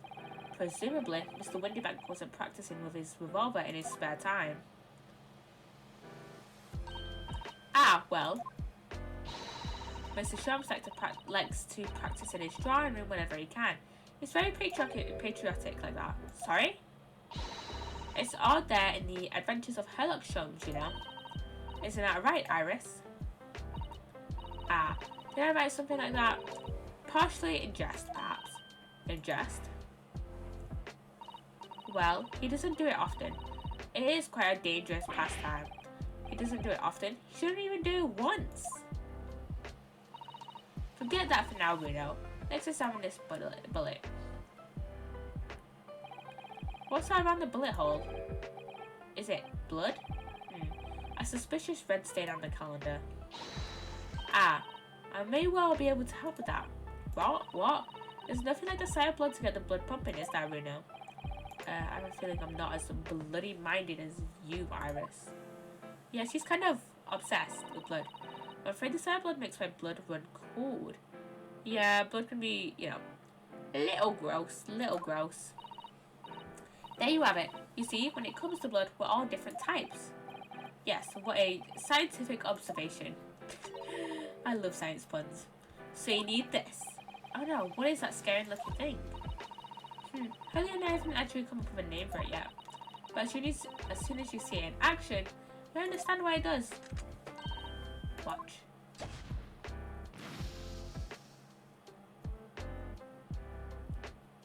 Oh?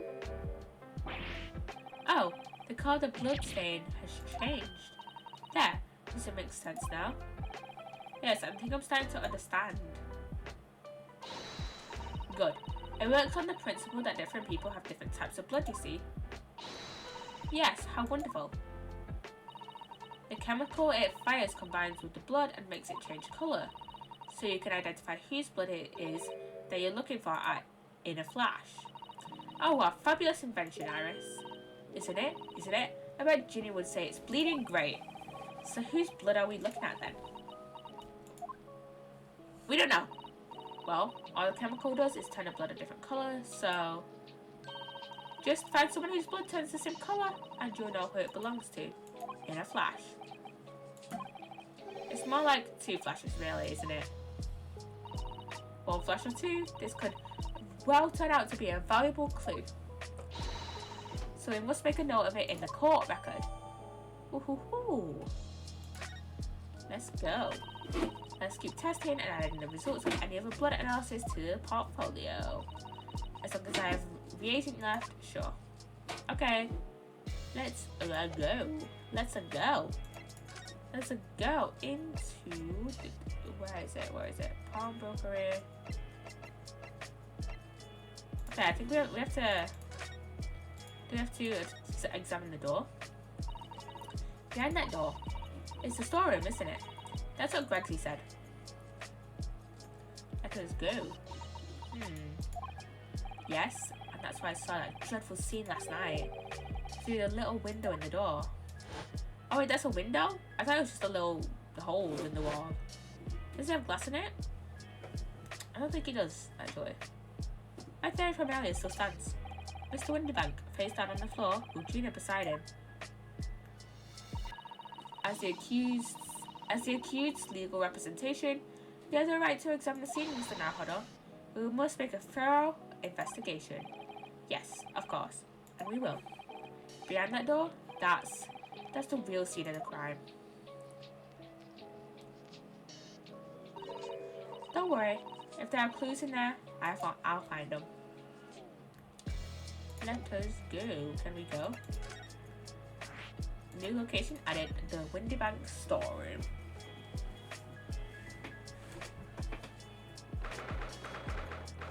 Oh, we can examine this blood here, see if it matches.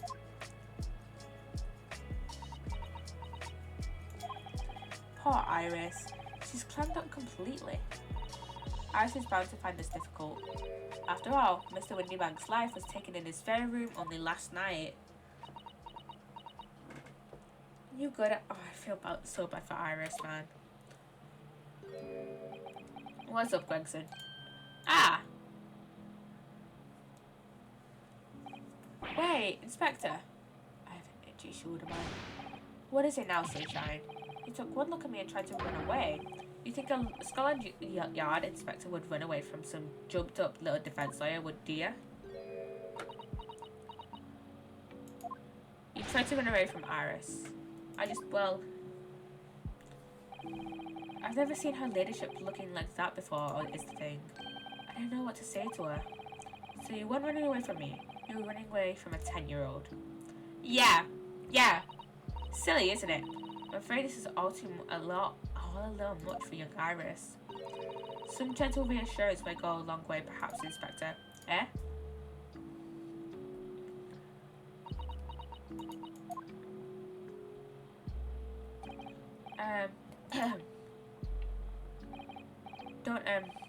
Don't trouble yourself unduly, your ladyship. I mean, at least you're not dead, are you? Gregson! Please. Gregson. I don't think that went very well. No! Why? Gregson. Look, I'm in the middle of an investigation here, Sunshine. I told you not to get under my feet. And we're not. We're also investigating. And we have investigating to do ourselves. Yes. I'd like to hear more of what the socially inept inspector has to say. Oh, Hurley. An inquiry into how Mr. Sholmes' operation is going. Yeah, should we ask about his operation first? Yeah, let's ask about it first. Gregson, do you know anything about Hurley? Is the operation finished? Is Hurley alright? Is he? The thing is, don't mince your words, Inspector, please. You don't mean to say that Mrs. Sholmes is... No. The operation's done and dusted. It's just that, well... Out with it! Yeah, come on! Yes, man. They use something called a general anesthetic.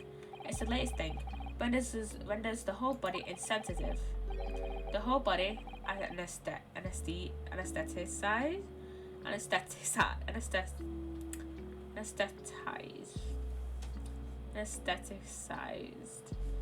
Is that even possible? It means the whole operation can be completed while the patient is fast asleep. Goodness, in the Empire of Japan, we could just manage to provide laughing gas for a tooth extraction. The trouble is, the latest thing isn't always the greatest thing, if you follow my meaning. They couldn't get the medication to work at first, so it took hours for him to nod off our hair. And now the op's finished, you can't get him to wake up, apparently. Oh my! No one knows if it's the anesthetic still in the system, or if the bloke's just plain exhausted. But anyway, all they can do is stand back and watch until he comes round again. Hurley, the moment he opens your eyes, your ladyship, I swear I shall get a word to you. What a surprise. Even in matters of life and death, Mr. Sholmes has to do things his way. Yep. Okay, scene of the crime. So, Inspector, what do you make of the crime scene here? You've got eyes, haven't you? Use them. It's what it looks like. Nothing more, nothing less. Sure. Iris, could you lend me a hand?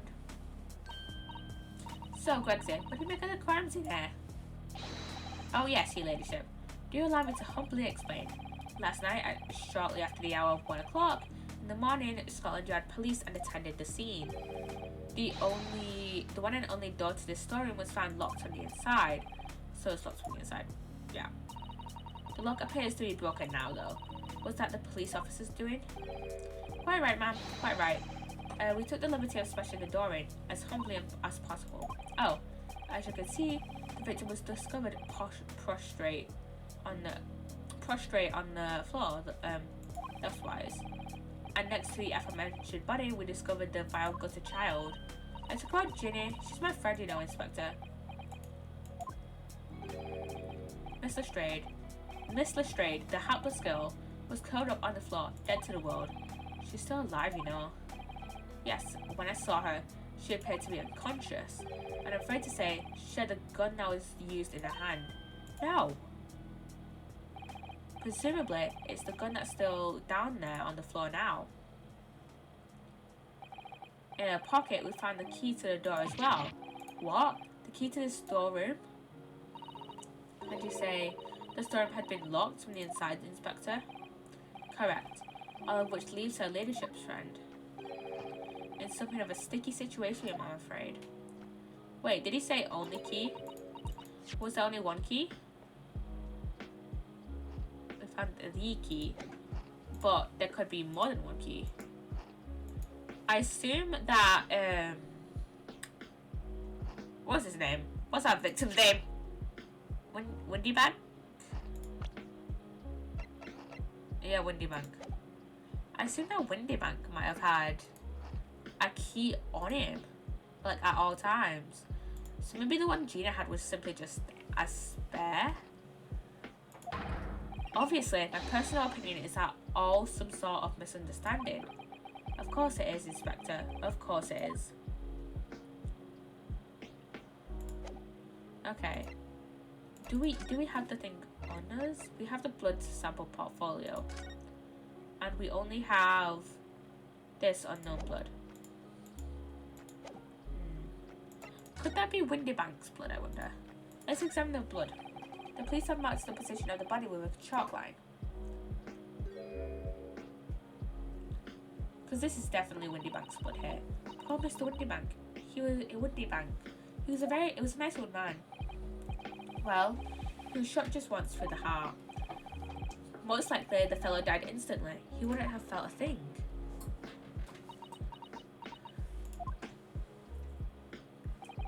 This must be his blood then. Ah. I don't like to ask at such a rich time, Iris. I don't like to ask at such a wretched time, Iris, but I wonder if perhaps... Don't worry, Susie. I'm ready for action.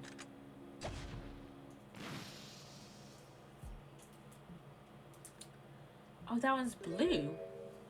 Okay.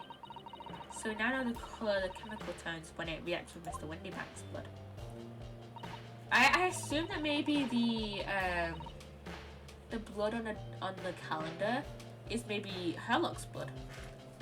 It doesn't match our analysis of the blood stain we found in the main shop. No, but let's add this sample to the others we've already collected anyway. I'll add it to the court record. We have the gun. This is a revolver, a real one, and quite possibly the murder weapon used to take Mr. Windy Bank's life. What's the matter, Susie? You and Runa look like you're about to faint. Well, it's just that I've rarely seen a gun in the flesh, and I've had issues with guns in the past. But anyway, we saw Mr. Windy Bank with this yesterday, didn't we? Oh yeah, in the first case, he got accused of murder because he was holding a gun. I should have to take my own life. It must be the same gun. And last night, when I looked through the spy hole in the door to the storeroom here, that was the same gun I saw in Gina's hand.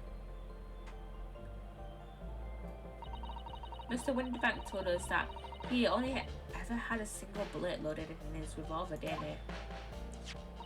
Well, it's empty now. The one and only bullet he had in his gun has been fired. So we can be fairly certain that only a single shot was fired from this revolver. Yep. Okay, why is this open? Of all the articles in the storeroom, this is the only thing that shows any sign of being ransacked. Ah! What is it, Iris? That's the box file that my manuscript was being kept in. Oh! Iris's unpublished story, The Hound of the Baskervilles. Surely that's not what all of this. Sorry, Iris, but if you ask me, he sold it. Without telling you. Was Gina gonna sell it? We must check inside the box. At once. Was Gina gonna steal it from and sell it? Is that why she stayed over? To be able to stay near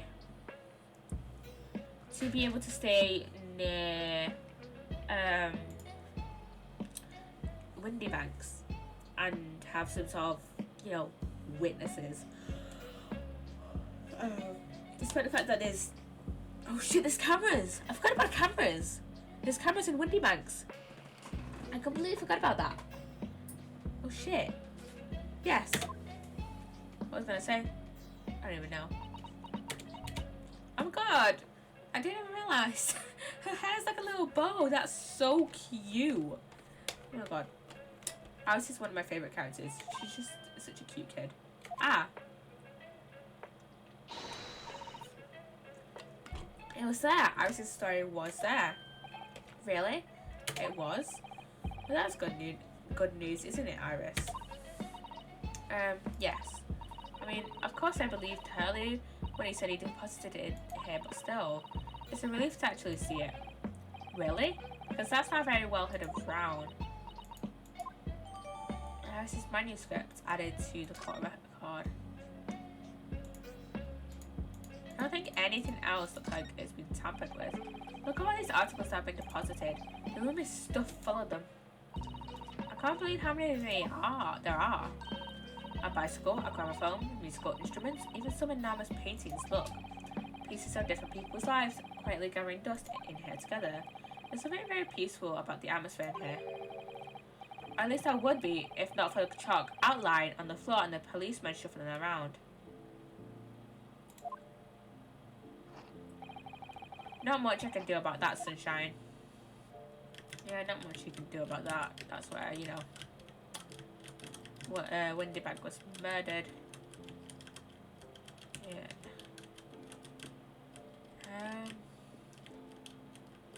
Yeah, there's nothing left to examine in here. Wait. We can examine the blood again. Iris? Don't worry, I'm alright. But we must find the true culprit. Yes, absolutely. Okay, that's all they say. That's all Psssttt and Iris say.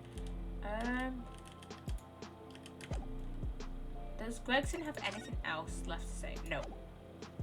Okay, let's look in the court record then and examine what we have. So we have representation papers. I, the undersigned, agreed to legal representation by the lawyer named hereunder in regard to the following incident. Defendant, Gina Lestrade. Alleged offence, murder of the Baker Street pawnbroker. Date of trial, 17th of April, 10 a.m. Attorney-in-law, Ryunosuke Naruhodo. Okay. That is our... here's the white cat photograph.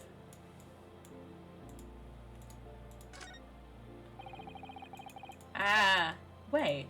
There's a blood stain on here. Mr. Naruhodo. Has my stream died? Did my stream die for just a second? Or did my... was my phone being silly?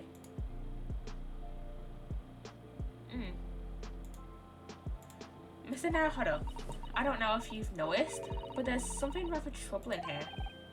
I have noticed. The red smear, you mean? Yes, it looks like blood, doesn't it?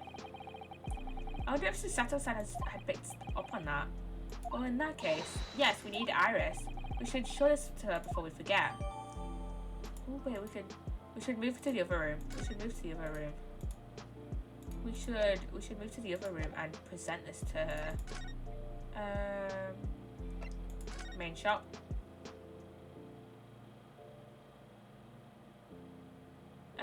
Present. I'm so used to double clicking to present from Phoenix Wright that I always accidentally double click and examine it instead. Oh, that looks like blood. I would say it's from a gloved finger. Almost certainly a glove made of leather. Glove made of leather. But don't worry, Reno. You can leave the rest to me.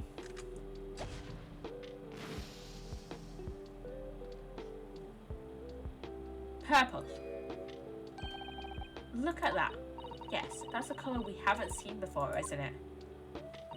We simply must add it to the portfolio of blood samples. It could be an important clue. Although, it would be nice to find out whose blood these different colours correspond to at some point. Yeah. Well, this particular stain of blood... Oh, you've had an idea, haven't you? Do you know whose blood this is?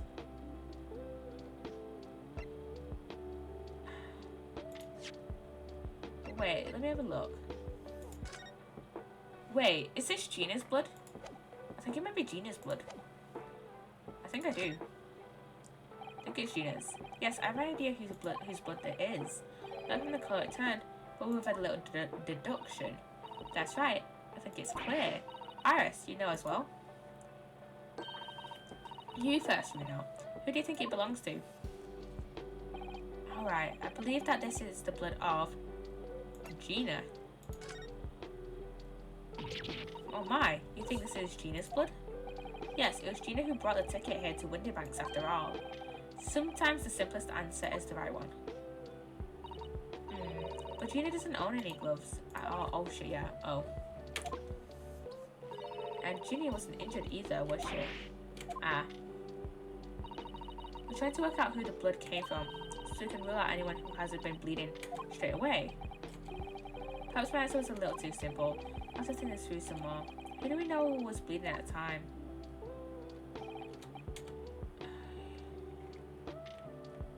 It wasn't Windybanks.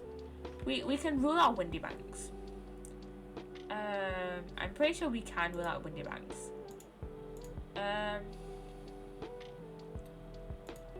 So when this was made, oh wait, was it Mason? I think was he the first fired Mason? You don't sound very sure of yourself, the way you've trailed off there. Well, it was 2 months ago now in that case. And of course I never met the victim, so I'm struggling to remember his name. He was definitely first fired though. The victim of the omnibus case? Yes, his name was indeed Mr. First-Fired Mason. But that would mean that this bloodstain was left on the ticket 2 months ago. Yes, I think it was. Gina brought this ticket here to Windybanks yesterday, suggesting that the bloodstain was already on it at that time. So there's a smear of blood from the time that Mr. Mason was killed 2 months ago. Something else is coming back to me now. Mr. McGilded was also wearing leather gloves that night. Oh yeah, he was, wasn't he? No excuse, what good-hearted soul wasn't rushed to help a fellow bleeding from his stomach? I wasn't about to start worrying about me gloves now, was I? I reached out to give the man a hand. It certainly does look like a leather-gloved thumbprint, this mark. But we know that Mr. McGilded had no injuries at the time anywhere on his body, from which we can conclude that any blood on the glove belonged to the victim, Mr. Mason. Mr. Naruhodo, it sounded just like Mr. Sholmes. Menace the quirky slip-ups, I hope. Yes, I think you're right, Uno. Very well. Let's make a note of this. The blood hasn't been identified as Mr. Mason's. So we have 3 pieces of blood. 2 of which we know. One of them being Mason's and one of them being Windybanks. The third one, I'm gonna guess the third piece of blood is from when Herlock was shot. You don't know. I don't think it was from Herlock was shot. Otherwise, the bullet wouldn't be in the calendar, would it? Because, you know, Herlock just had major fucking surgery to remove the blood. So it wouldn't have been. It wouldn't have been.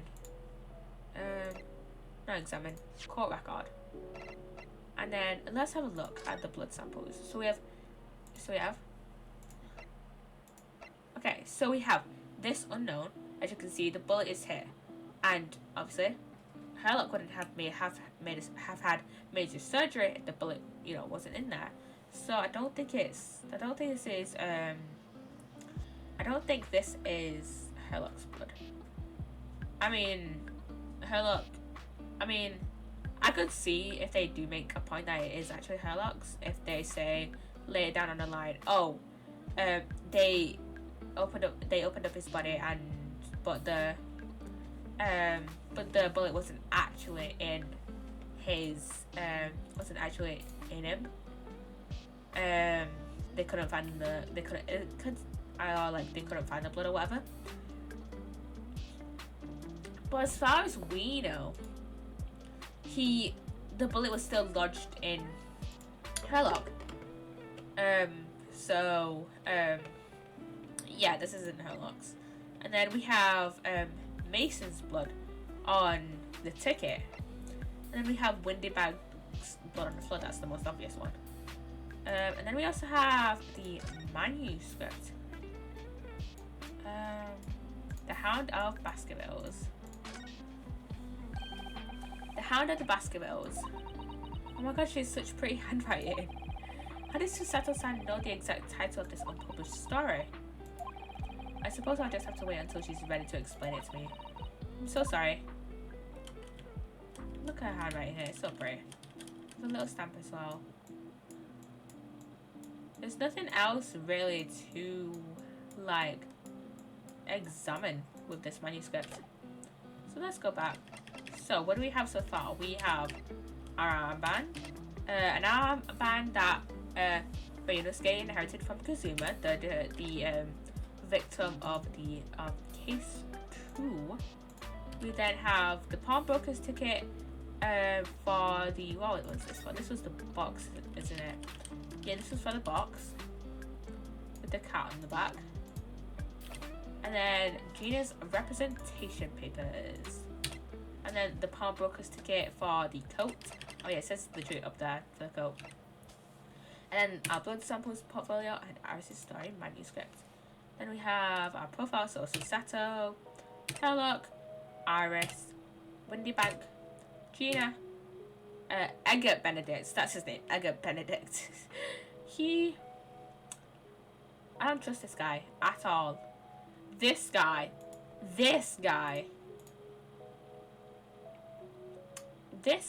man. This guy might be the guy that actually killed Windy Bank. Because he might take revenge because he thought that Gina stole his ticket when actually, in actuality, when, not Windy Bank, McGilded had given the ticket to, Gina. And we have our beloved Detective Gregson. And then we have Strongheart, the Lord Chief of Justice. So, okay, we don't really have much. So, let me see. Oh, can we talk to the police? The police are scanning every inch of this place, by the look of it. Instructions from the yard are to examine every article in the shop, and every ledger and every book of accounts. Every article? But that's a ridiculous amount of work, surely. We've been hard at it ever since the shop was declared a crime scene in the early hours. We're sifting through in shifts at least, but still. We'll be working through the night, that's for sure. And even then we'll barely have scratched the surface. A crime in the pawnbrokers. It must be every policeman's worst nightmare. It's every copper's worst nightmare, you know. A crime in the pawnbrokers. So they're just doing their own thing. So, where are the cameras? Where are the cameras? I don't remember where the cameras were placed.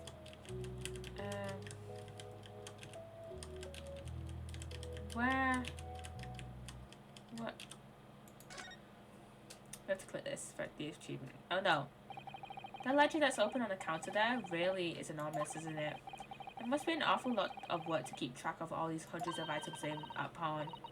It's too much to think about. Better to sell it all and have a clear idea if you ask me. But clearly Mr. Windybank was very careful when it came to the articles in his care. Guess he was.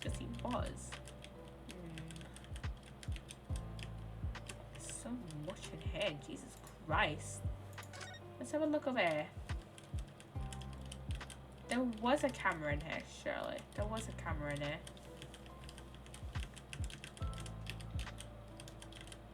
Can we not find the camera and examine it?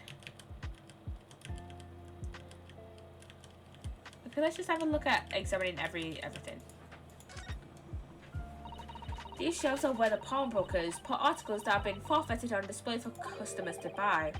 Yes, it's really a strange miscellany, isn't it? I mean, who would buy this horse statue, for example? Well, sometimes you can find some real treasures among all the junk, you know. Are you alright, Reno?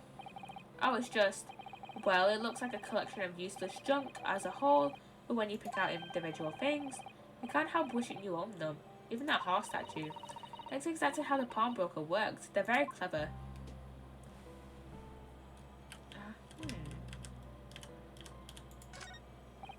This is that strange contraption that lets you see pictures of things as they're right in front of your eyes.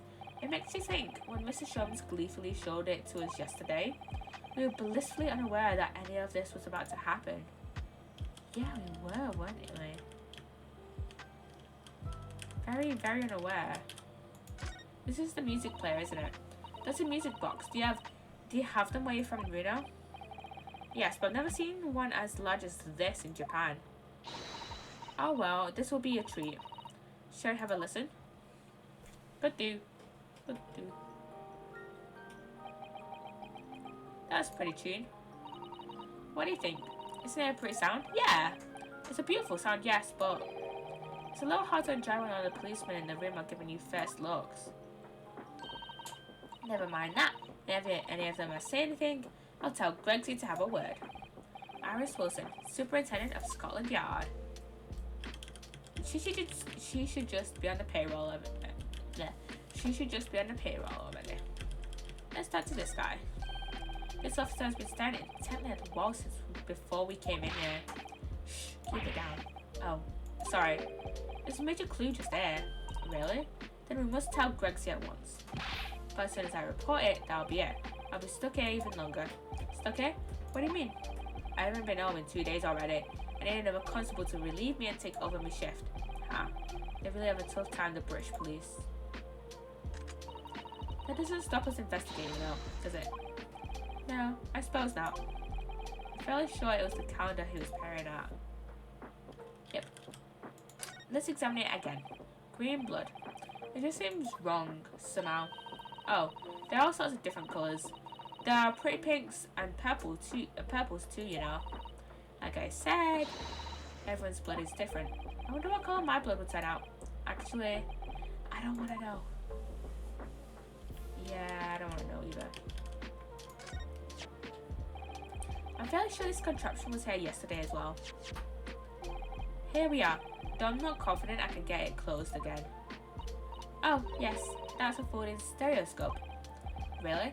This is a stereoscope? Mr. Sholmes showed us a picture yesterday that you were supposed to be able to see in 3 dimensions. But for that he used the great big contraption over here. Well, that's for use in public houses and places like that. It contains a carousel with all sorts of pictures inside. But this little thing is a much simpler design for use at home. There are special shops selling prints you can use in them. I have a little collection myself. I wonder if I could make money out of these in Japan. It would beat keeping my toilet sparkling clean anyway. What else is there to have a little look at? And again, I swear there's a camera somewhere. But I can't seem to have a little look at it. You know, I can't seem to examine it.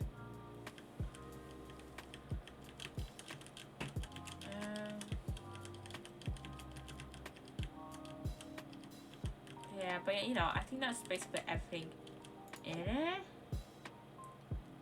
And we have all this evidence so far. So let's go to St. Sinners. See if we can see her look. Nope. Prison. Ooh.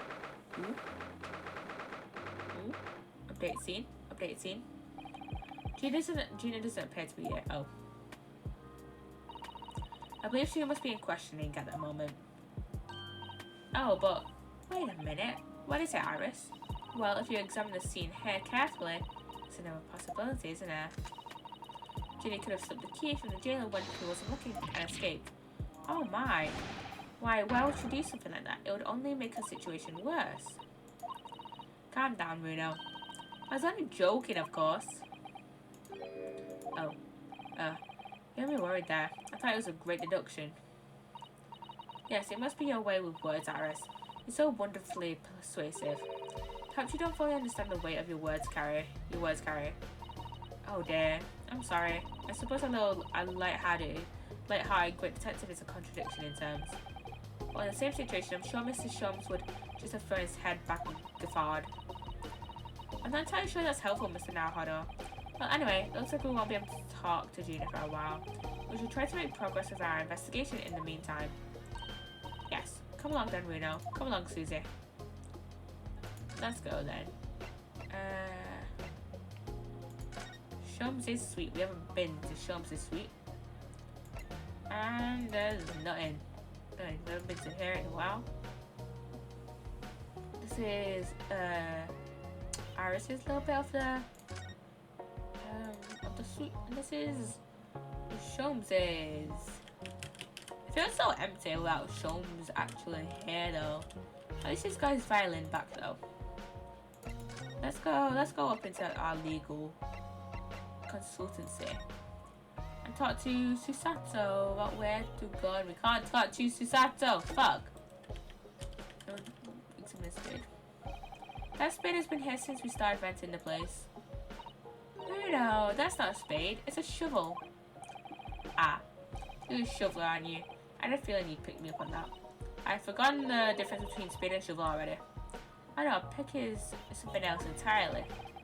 Now I've dug myself into an even deeper hole.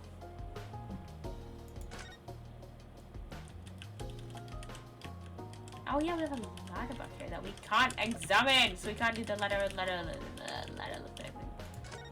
versus stuff on our thing. I've only been here in London for about 2 months, but my desk is starting to look a little messy already. Holly's desk is far worse than you know. I'm sure if I try hard enough, I can make my desk as messy as Mr. Sholmes. I wonder. You don't think I can? Well, it takes a certain genius to reach that level of disorder, you know. The path to true mess is long and arduous, it seems. Oh my god, this is Pssttt's desk. I didn't even realize. It's so cute. Oh, this looks like a telegram. It is, but you mustn't open it. Not under any circumstances. Alright, I won't. Now then, let's see. No, what did I just say? You mustn't open it. Don't worry, I won't. With this special concoction I developed, I'll be able to see through the envelope without having to open it. No, that's not allowed either. Oh, I'm sure it's something important. No, genius is shook and being mischievous. Okay, what do we do now?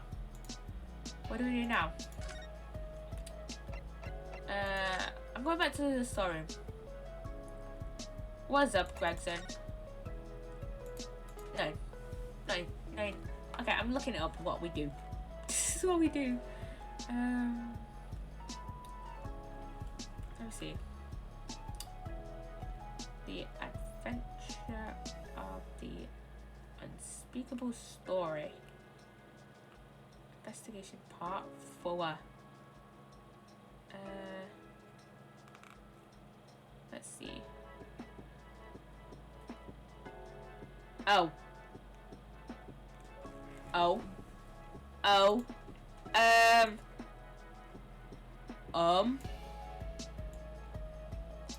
Why is OBS disconnected? Why has OBS disconnected?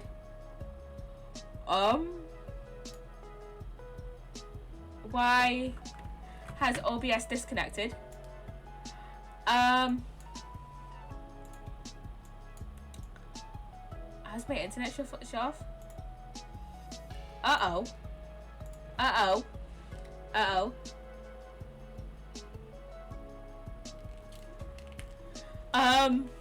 At least I have the recording, but still.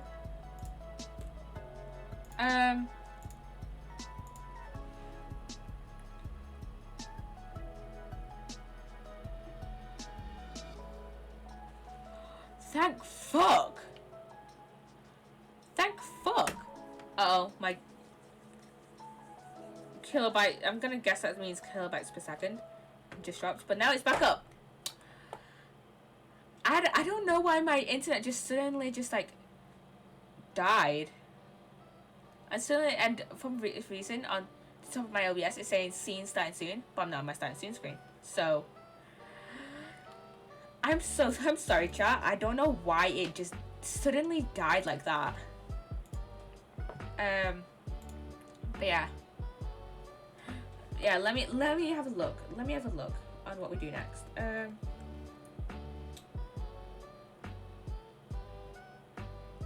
Let me see. Oh, we need to show him the second redemption ticket. Yeah, we need to show him that. Forgot about that. Inspector Gregson, could you give me your opinion about this, do you think? We don't tend to share sometimes. Not the general public. In that case, Greg said, how about some herbal tea?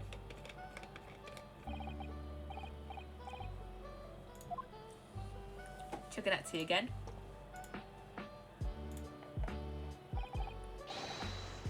Ah, lovely. So very much. That really hit the spot, your ladyship. You don't mind sharing that then?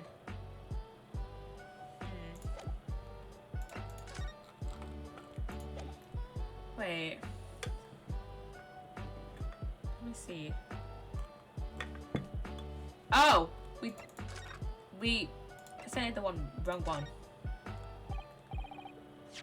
Inspector, what do you make of this? Ah, what have we here then? A redemption ticket for an article deposited here, is it? Looks like someone ran out of the office stationery and wrote the ticket on whatever paper was to hand. Yes, this is the ticket from Mr. McGilded's overcoat, the one that little diver turned up with yesterday. Oh, actually no, it's not. Really? Think you know better than me, do ya? No, I didn't mean to, Bruno's right, Greg said. It isn't the same ticket. Yeah, it isn't the same one. Come on, dude. Oh, of course it isn't. Of course it isn't. I never doubted you, your ladyship. So what's all this about then? If I might be so bold to ask. This is a second ticket. A second one?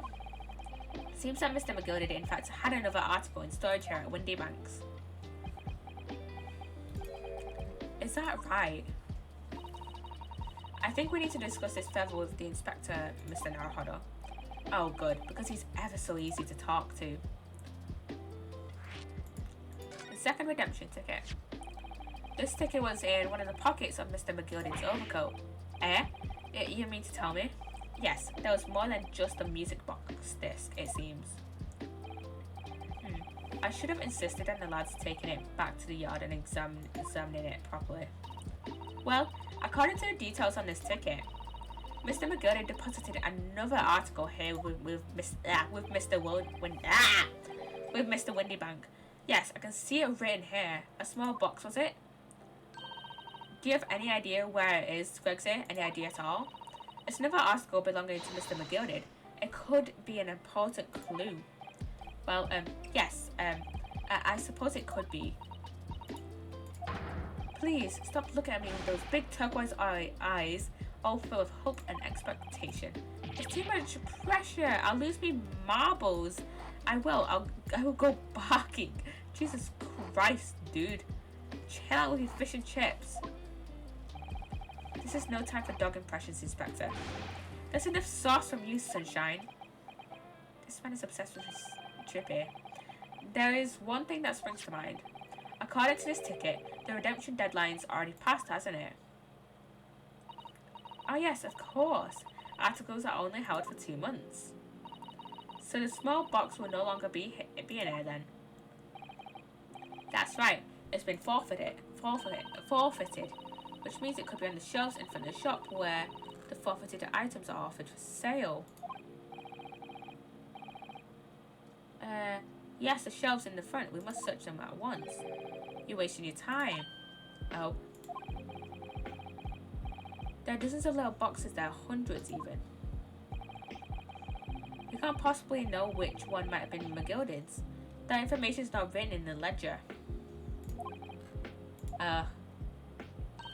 Well, I think we should at least have a look, just in case. Of course, your ladyship, of course. Very sensible of you, I'm sure. This is getting old.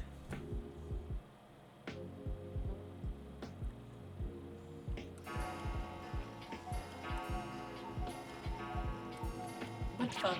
Ah! I nearly jumped out of my skin there. How could Mr. Windybank set up such a wicked trap?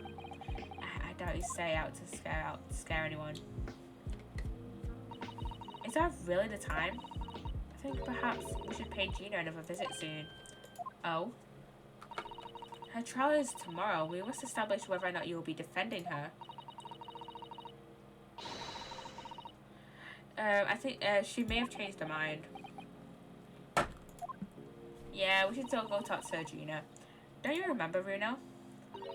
You told her she could rip up the representation papers if she didn't want you to be a lawyer. Really? Did I say that? Yeah, you did. Yes, you did. Yeah. Yeah. The deadline for submitting the paperwork is fast approaching. In that case, we'd better hurry back to the prison and talk to Gina again. Let's go. Let's go. Okay, where's prison? There it is.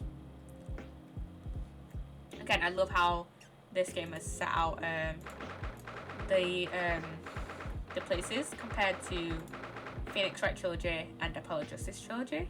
Because in those games you have to go from like, for example, if you wanted to get from, let's say, the park to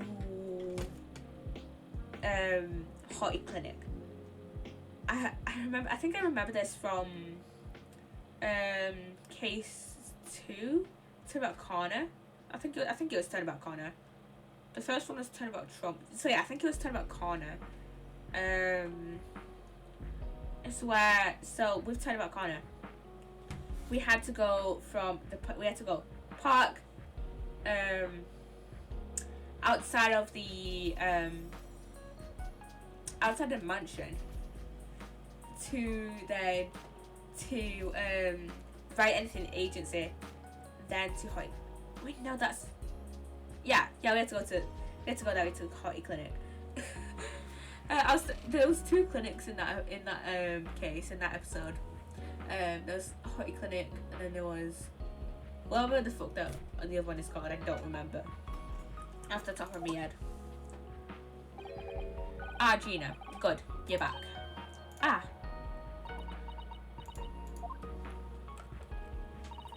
The police must have finished questioning her then. Oh, how was it, Gina? Was it awful? Oh, didn't bother. Didn't bother me. Thank you for the papers you signed before. And then we were able to investigate at Windy Banks. Oh, right.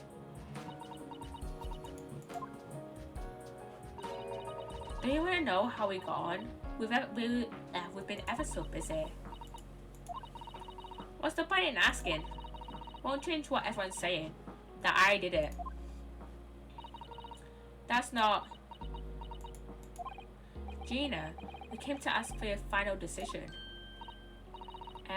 What decision? About tomorrow's trial. Will you let me defend you or not? I must submit the paperwork now if you'd like Mr. Naruhodo to represent you. Right, I see. She's really lost her fight all of a sudden. But I know what that feels like. The worry is just so hard to bear.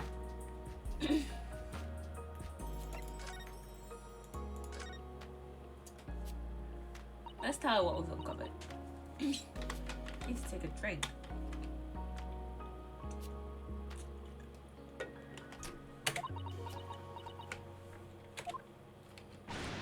Oh, alright then. Blimey, give her a rest with them eyes, Iris. So come on then, fill us in. Who done it?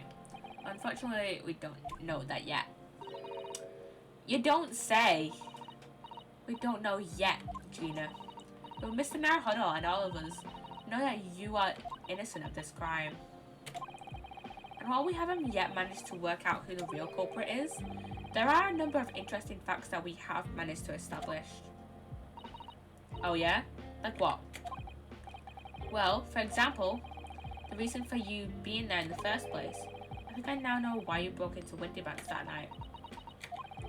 It looks like I'm going to have to take some evidence that clearly reveals the reason and thrust it in Gina's face. Or I could present it to a counter, I suppose. The reason was let's present the reason now. I believe that the reason was this manuscript. We found this in Mr. Windy Banks' storage room. The manuscript of Iris's latest story. Ah. Oh, right. Well, that's good then. Curiously, the storeroom at Windy Banks showed no sign of being ransacked for items of value or the like. With the one exception, the box file that housed this manuscript. It was you, wasn't it, Gina? We broke open the box containing this manuscript last night. Eh? You were determined to find out whether or not the handle of the Baskervilles was really there. That's the real reason you broke into the storeroom last night, isn't it? Ah! Why don't you tell us what happened, please? Iris's manuscript. Let's ask us about representation, then we can ask about Iris's manuscript. We already have the representation papers and other documents we need. All we have to do is hand them to the court clerk.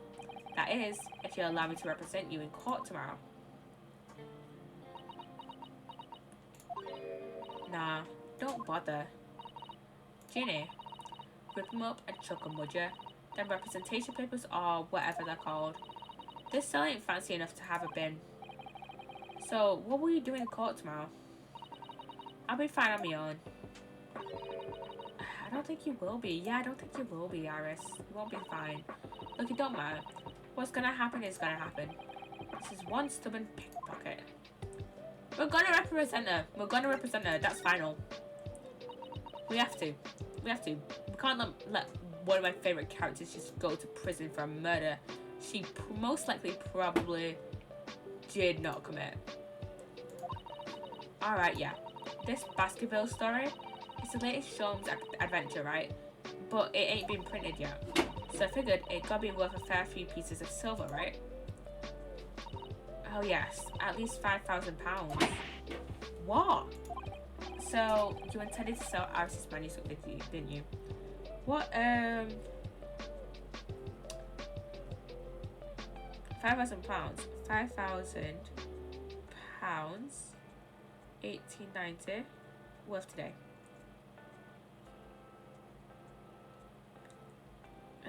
5,000. It was 5,000, right? Yeah, at least £5,000. £5,000 in 1890 is worth 805 grand. 805,191 pounds and 6 pence. That's a lot of money. That is a lot of fucking money. I could do with certain manuscripts for like 800 grand. That's me set for life, innit? That'd be me set for life. So you intended to sell Iris's manuscript, did you? No. Ginny, how could you? What? Wait, no, hang on. Of course I wasn't gonna sell it. All I wanted to do was find out if the manuscript, or whatever you call it really was there or not. That's the only reason I was in the place. For Iris's sake. Isn't that right? Ah, we knew why you'd done it from the start, Gina. Of course we did.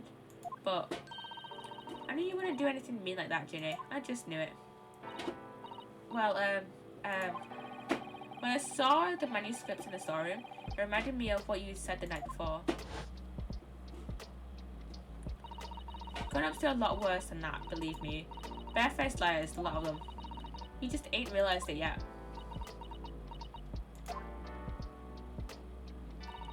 I'm telling you, that manuscript ain't at Windy Banks.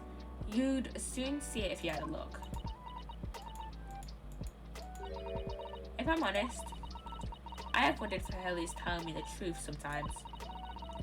I mean, I sometimes wonder if he might have hidden my manuscript somewhere I don't know, even though it's wrong of me to doubt him.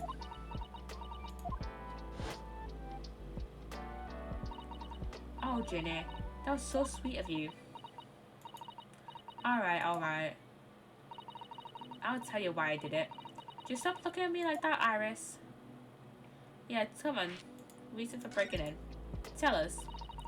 If it weren't because of Iris, that's not why I did it. I just wanted to know the truth, that's all. You wanted to know if Mr. Sholmes was being honest. If he'd really deposited the manuscripts at Windy Banks. It's like I told you that the night before. I never had a father. But Iris's lot ain't like mine. She's got a dad, only she can't see him. And I reckon that's gonna be harder. That's why she writes the stories.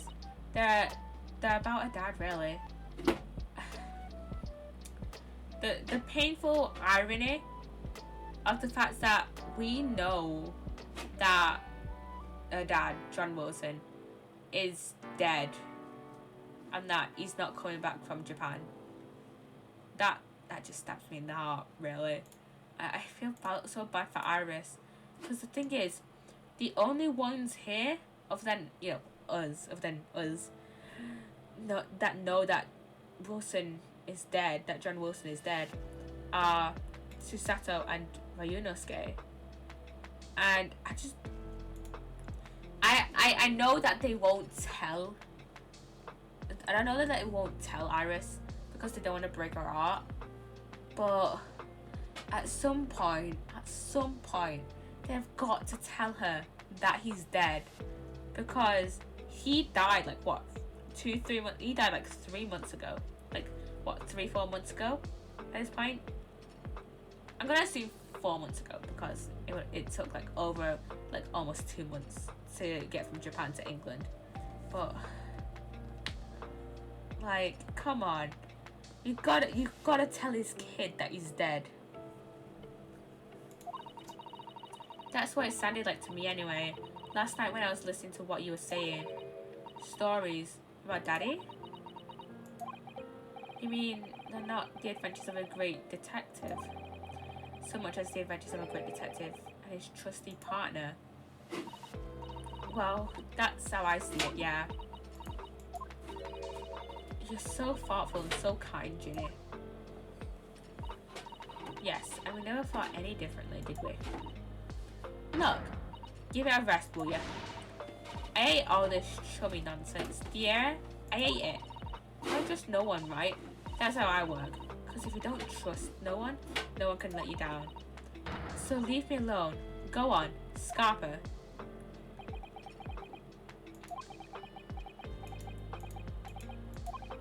I didn't notice until now, but it's unmistakable. Right down both sleeves on that overcoat are some very suspicious red stains. What? Why are you looking at me like that? I think it might be worth presenting some of our other findings in that area of Gina now. Oh, so that green blood might be Gina's. Those stains on the sleeves of your new coat, Gina. They're blood, aren't they? Not that I know whose blood. Yeah. What? Yeah. Blood, Mr. Naruhodo? You don't appear to have any obvious wounds yourself, though. So could it be blood that splattered from Mr. Windybank when he was shot last night? Let's not be around the bush here. This trusty friend of mine will get results much faster than anything else. Take it easy, Iris. Don't move, Ginny. I'm going to shoot.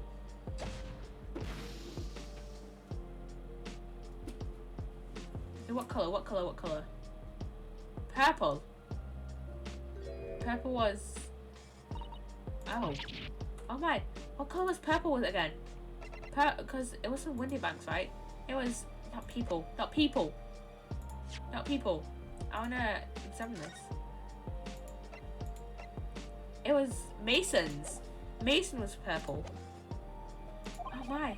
What the... Forget the sleeves. The whole coat is covered in blood. Of course. The black colour of the fabric was masking the stains. That's brown, but sure. That's why we haven't seen them until now. And the blood has reacted with the chemical to turn a purple colour, which matches one of the samples we've already collected perfectly. Yes. Now let's see. Who had the purple blood? Aha! Yes, it was the brickmaker, Mr. Mason, the victim of the murder case 2 months ago. I knew it. What are you on about? The victim? What do you mean? It's a rather uncomfortable situation, Mr. Naruhodo, but I think it makes things quite clear. It means the omnibus case is finally solved. The truth about who really murdered the brickmaker, Mr. Mason, is revealed. Oi! Would someone explain what's going on? Stop telling half the story. He was actually guilty. McGilded was actually guilty. He was actually guilty. Jesus fucking Christ. We can see now that the victim's blood is all over Mr. McGilded's overcoat. But in the trial 2 months ago, the defendant said this in his testimony. Now I ask you, what good-hearted soul wouldn't rush to have a fellow bleeding from his stomach? I wasn't about to start worrying about my gloves now, was I? I reached out to give the man a hand. But if you look at this overcoat now, it's clear. These stains couldn't have arisen from Mr. McGilded trying to pull the victim to his feet. No. If that was what had happened, the blood wouldn't have splashed all over the front of the coat. The only explanation for this pattern of blood is that it splattered over Mr. McGilded's coat when he stabbed the victim in the stomach. I've tried to run from the truth for long enough, but there's no escaping it now. The true culprit in that case, Mr. Mason's killer, was Magnus McGilded. The person who we got acquitted. Mr. Naruhodo, that horrible case is solved at last. And I helped the man walk free from that trial. I used all that twisted testimony and all that sham evidence to prove his innocence. How could I have let that happen?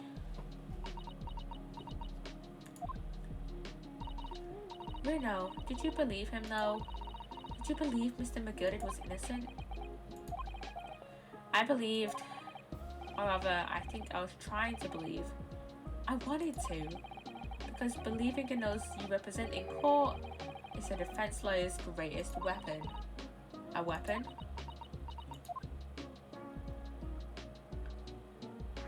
A lawyer's weapon. Before we came to Great Britain, a great friend of mine taught me a valuable lesson. You mean Kazuma-sama? Yeah, it was Kazuma. Listen, Ryunosuke. We lawyers are only human. We can't know for sure what is the truth and what is a lie, which is why we must resort to our primary weapon, an unwavering belief in our clients. That's all we really have. Unwavering belief? Only when we truly believe what our clients tell us can we fight with everything we have for their cause. In any battle, there can be no victory without faith. So I believe you, unwaveringly.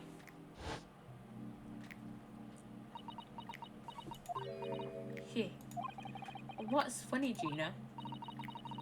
Of course, sounds like this in this empire of Japan you come from, everyone must be soft.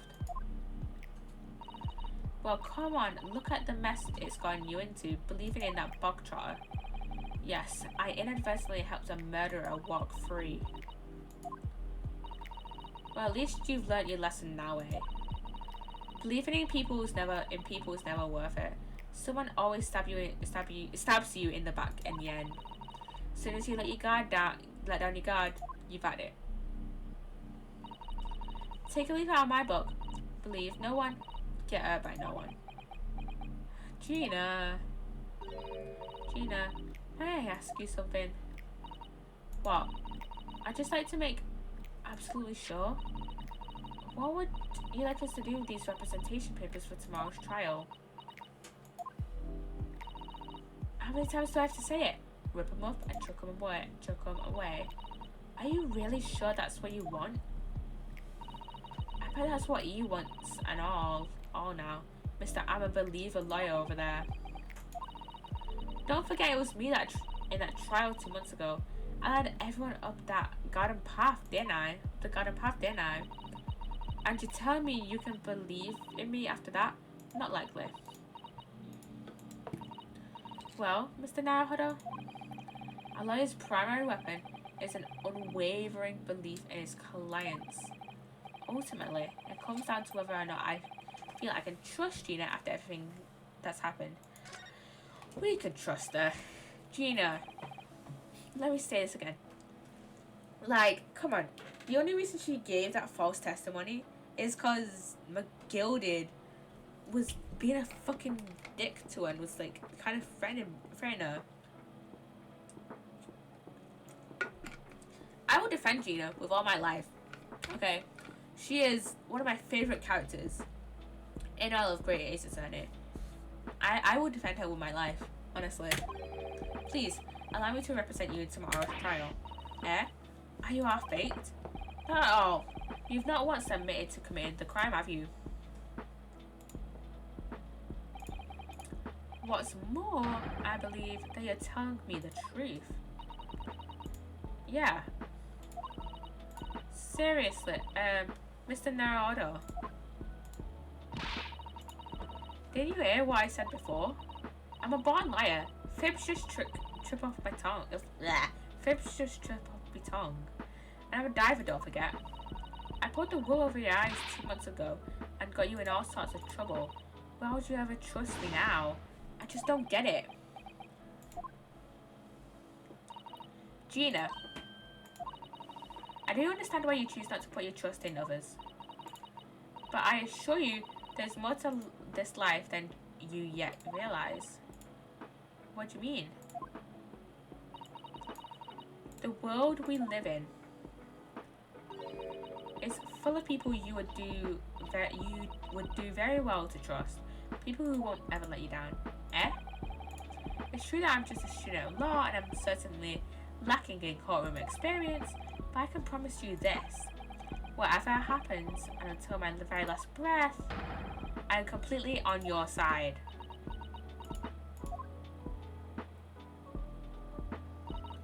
What?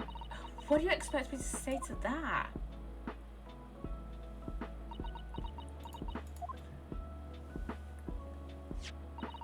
Then it's decided. I'll take these papers now and carry out the necessary preparations for tomorrow's trial. It would be a shame to throw them away now after it's been penned with your name so beautifully. Do what you like. You Eastern Lot are... I don't know what you are. I don't get you. God damn, I love Gina. Favourite character in Great Ace Attorney? Gina's taking herself off to the back of her cell. She'd never admit it, but I hope she's feeling relieved. That turned out alright in the end, I think.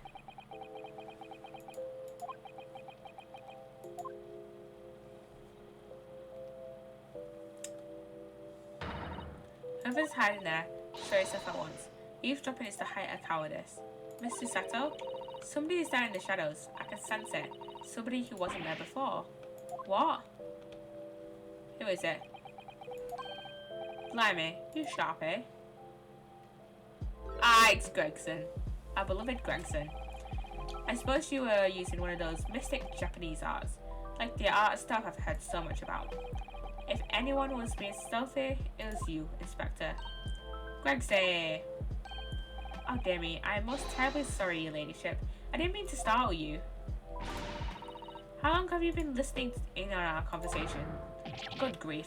Listening in? No. I just got word that there was some visitors who were refusing to leave even though it was after hours.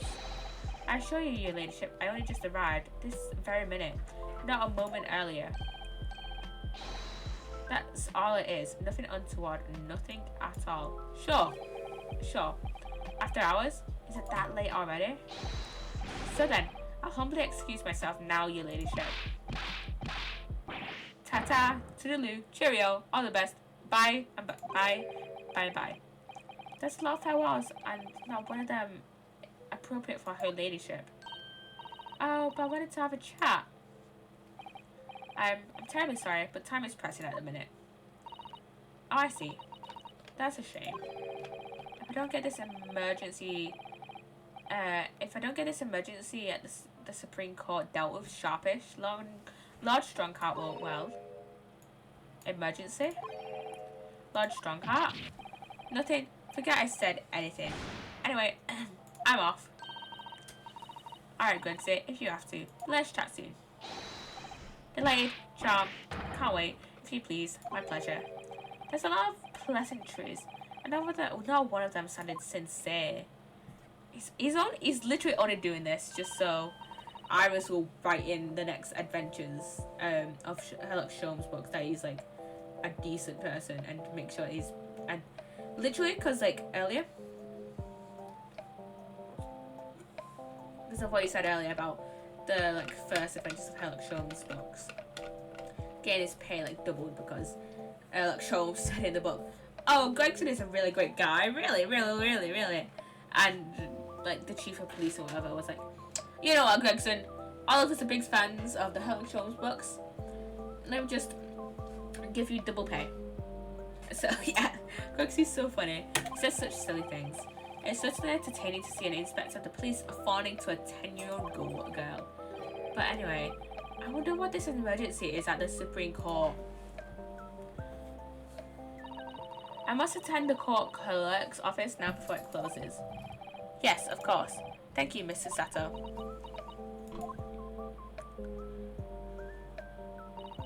Kindly escort Iris home now, Mr. Naruhodo. I shall meet you there later. Yeah, we're gonna get to, we must get to Herlick's place now. And so our investigation came to an end. Susato-san went to file the necessary papers for my defense of Gina the following day. And then it hit me. I could no longer suppress the wretched feeling that I'd been gnawing away at my insides. Tomorrow, Susato-san would be leaving Britain and making her way back to Japan. 16th of April. Back. Oh god. He's been awake a long time. He's been awake like what? 22 hours. Because he's been awake since like what, 1 a.m.? So like almost like what, 22 hours? Yeah, 22 hours. Jeez, that's a long time to be awake. Now, Naruhodo-san. It's been a very trying day, hasn't it? I do hope you're not too exhausted, and it's been our last day with you, Susato. What about you, Susato-san? Today has been even more trying for you, I'm sure. Mr. Sholmes was shot before our eyes, Gina was arrested. I know that on the back of the news that her father has fallen ill and that she must return to Japan at once. I hope your father recovers soon. Thank you for your kind words.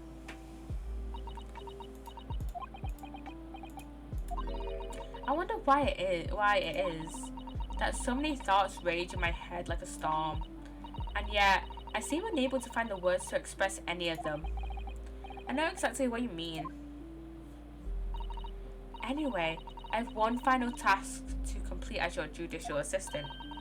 Once that is done, I shall make preparation. Once that is done, I misread that entirely. Once that is done, I shall make preparations for my departure tomorrow. One final task?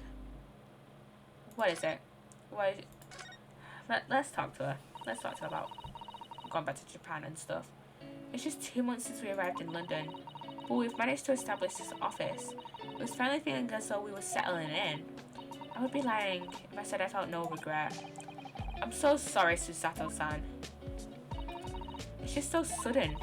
I really don't know what to think. I've had no time to gather my thoughts. I know we've only been here a short time, but in my limited experience of the courtroom, I feel I've learned something. And what would that be? It seems to me there are many facets to people's personalities. Facets? Like a jewel, the light plays off them in a complex pattern.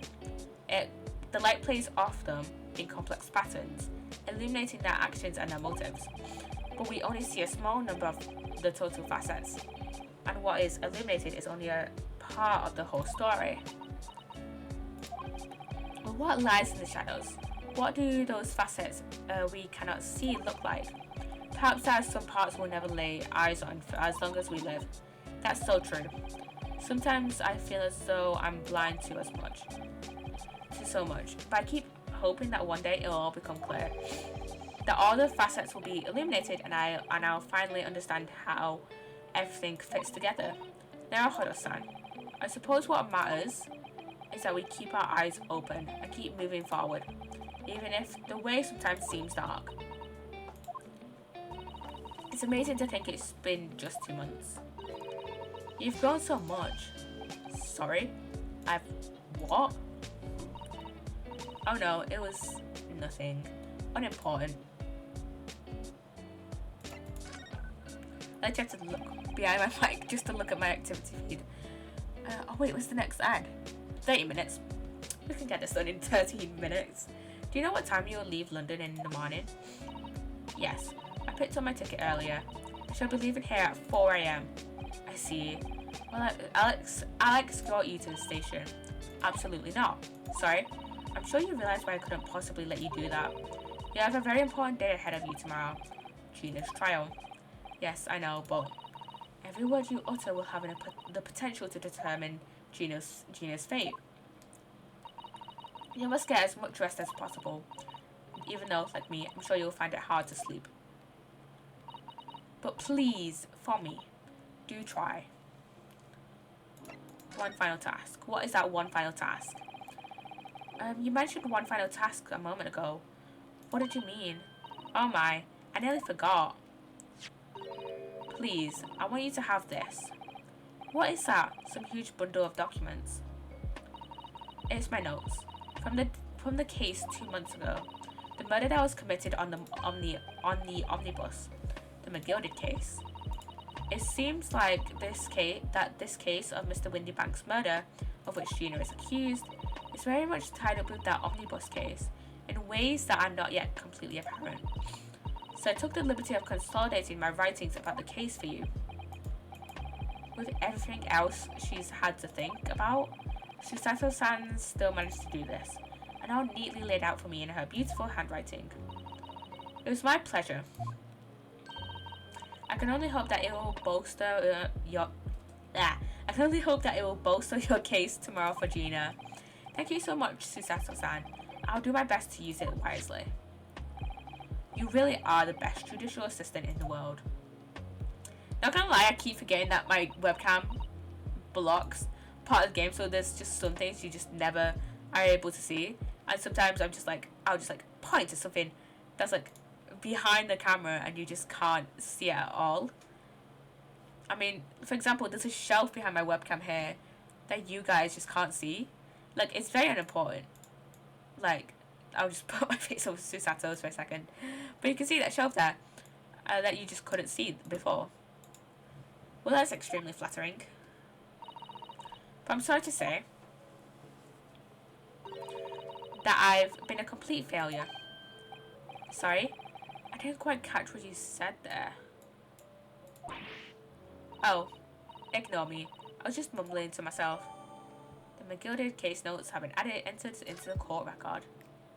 And this will probably be, well, it's getting rather late. I think you should go to bed now, Naruhodo-san. I must finish packing up my things in my room. Psssttt-san, I wish you the very best of luck tomorrow. Good night. Wait, there's something I need to say. Hiya! A Psssttt takedown. What? What was that? A secret technique of mine. The Psssttt shutdown. Shutdown?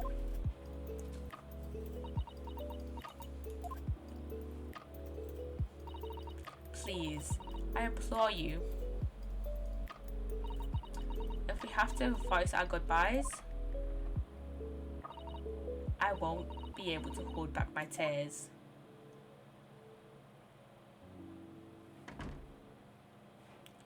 Psssttt, don't make me freaking cry. Jeez.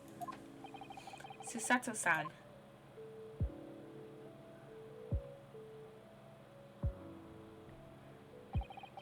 It truly had been a trying day. On our feet for hours, getting Gina to open up to us, and learning the truth about that nemesis of a case. Physically and mentally, I was exhausted, and yet the idea of sleep seemed impossible. But I forced myself to close my eyes.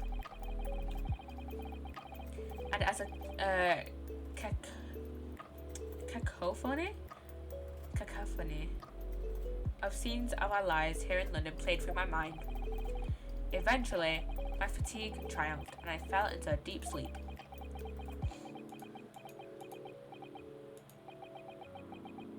And that was the last time you'll see Psssttt for the rest of this for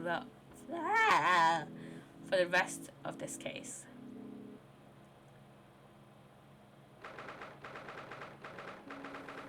Small Hours St. Sinners Hospital. Ward 3. Oh yeah, I completely forgot about her log. Yes, I quite understand. That is a great weight off my mind. There he is. Rest assured, I shall put everything in place, exactly as we have discussed. Thank you so much. It has been an honour and a pleasure to be acquainted with you, Mr. Sholmes. On the contrary, the pleasure has been mine. I bid you farewell, and Godspeed. Who is he talking to? Psssttt, my dear madam. Who? What were they talking about? Okay, we'll have to leave that till next week, though. We'll have to leave that till next week, though. Save progress, yes. I won't place an ad now because I'm literally finishing in a minute. Trial part 1. Ah, shut up. Options, go to options. Exit gate. Don't save. Wait, I'm gonna make the choice actually. Save. Yes, it's at title. Is that properly saved? Yes. Okay, next week we're going to start the trial of the next we're going to start the trial of the Adventures on the Unspeakable Story. We're going to raid someone. We're going to raid somebody. Who we're going to raid is a very good question, though. Who is live? Tanga's live. Let's raid Tanga. Let's raid Tanga Blur. Have you ever enjoyed this stream? I was gonna say. Remember, we're not starting 10 Rock Succession next week. We're not doing Apologists next week. We're doing more of this case. We're doing more of Great Ace Attorney Chronicles next Friday and Sunday. I don't know if I'll be live tomorrow, and I don't know if I'll be live Wednesday, but I will definitely still be live Friday and Sunday. Anyways, guys, I shall see you guys sometime next week. Bye bye, guys. Bye bye.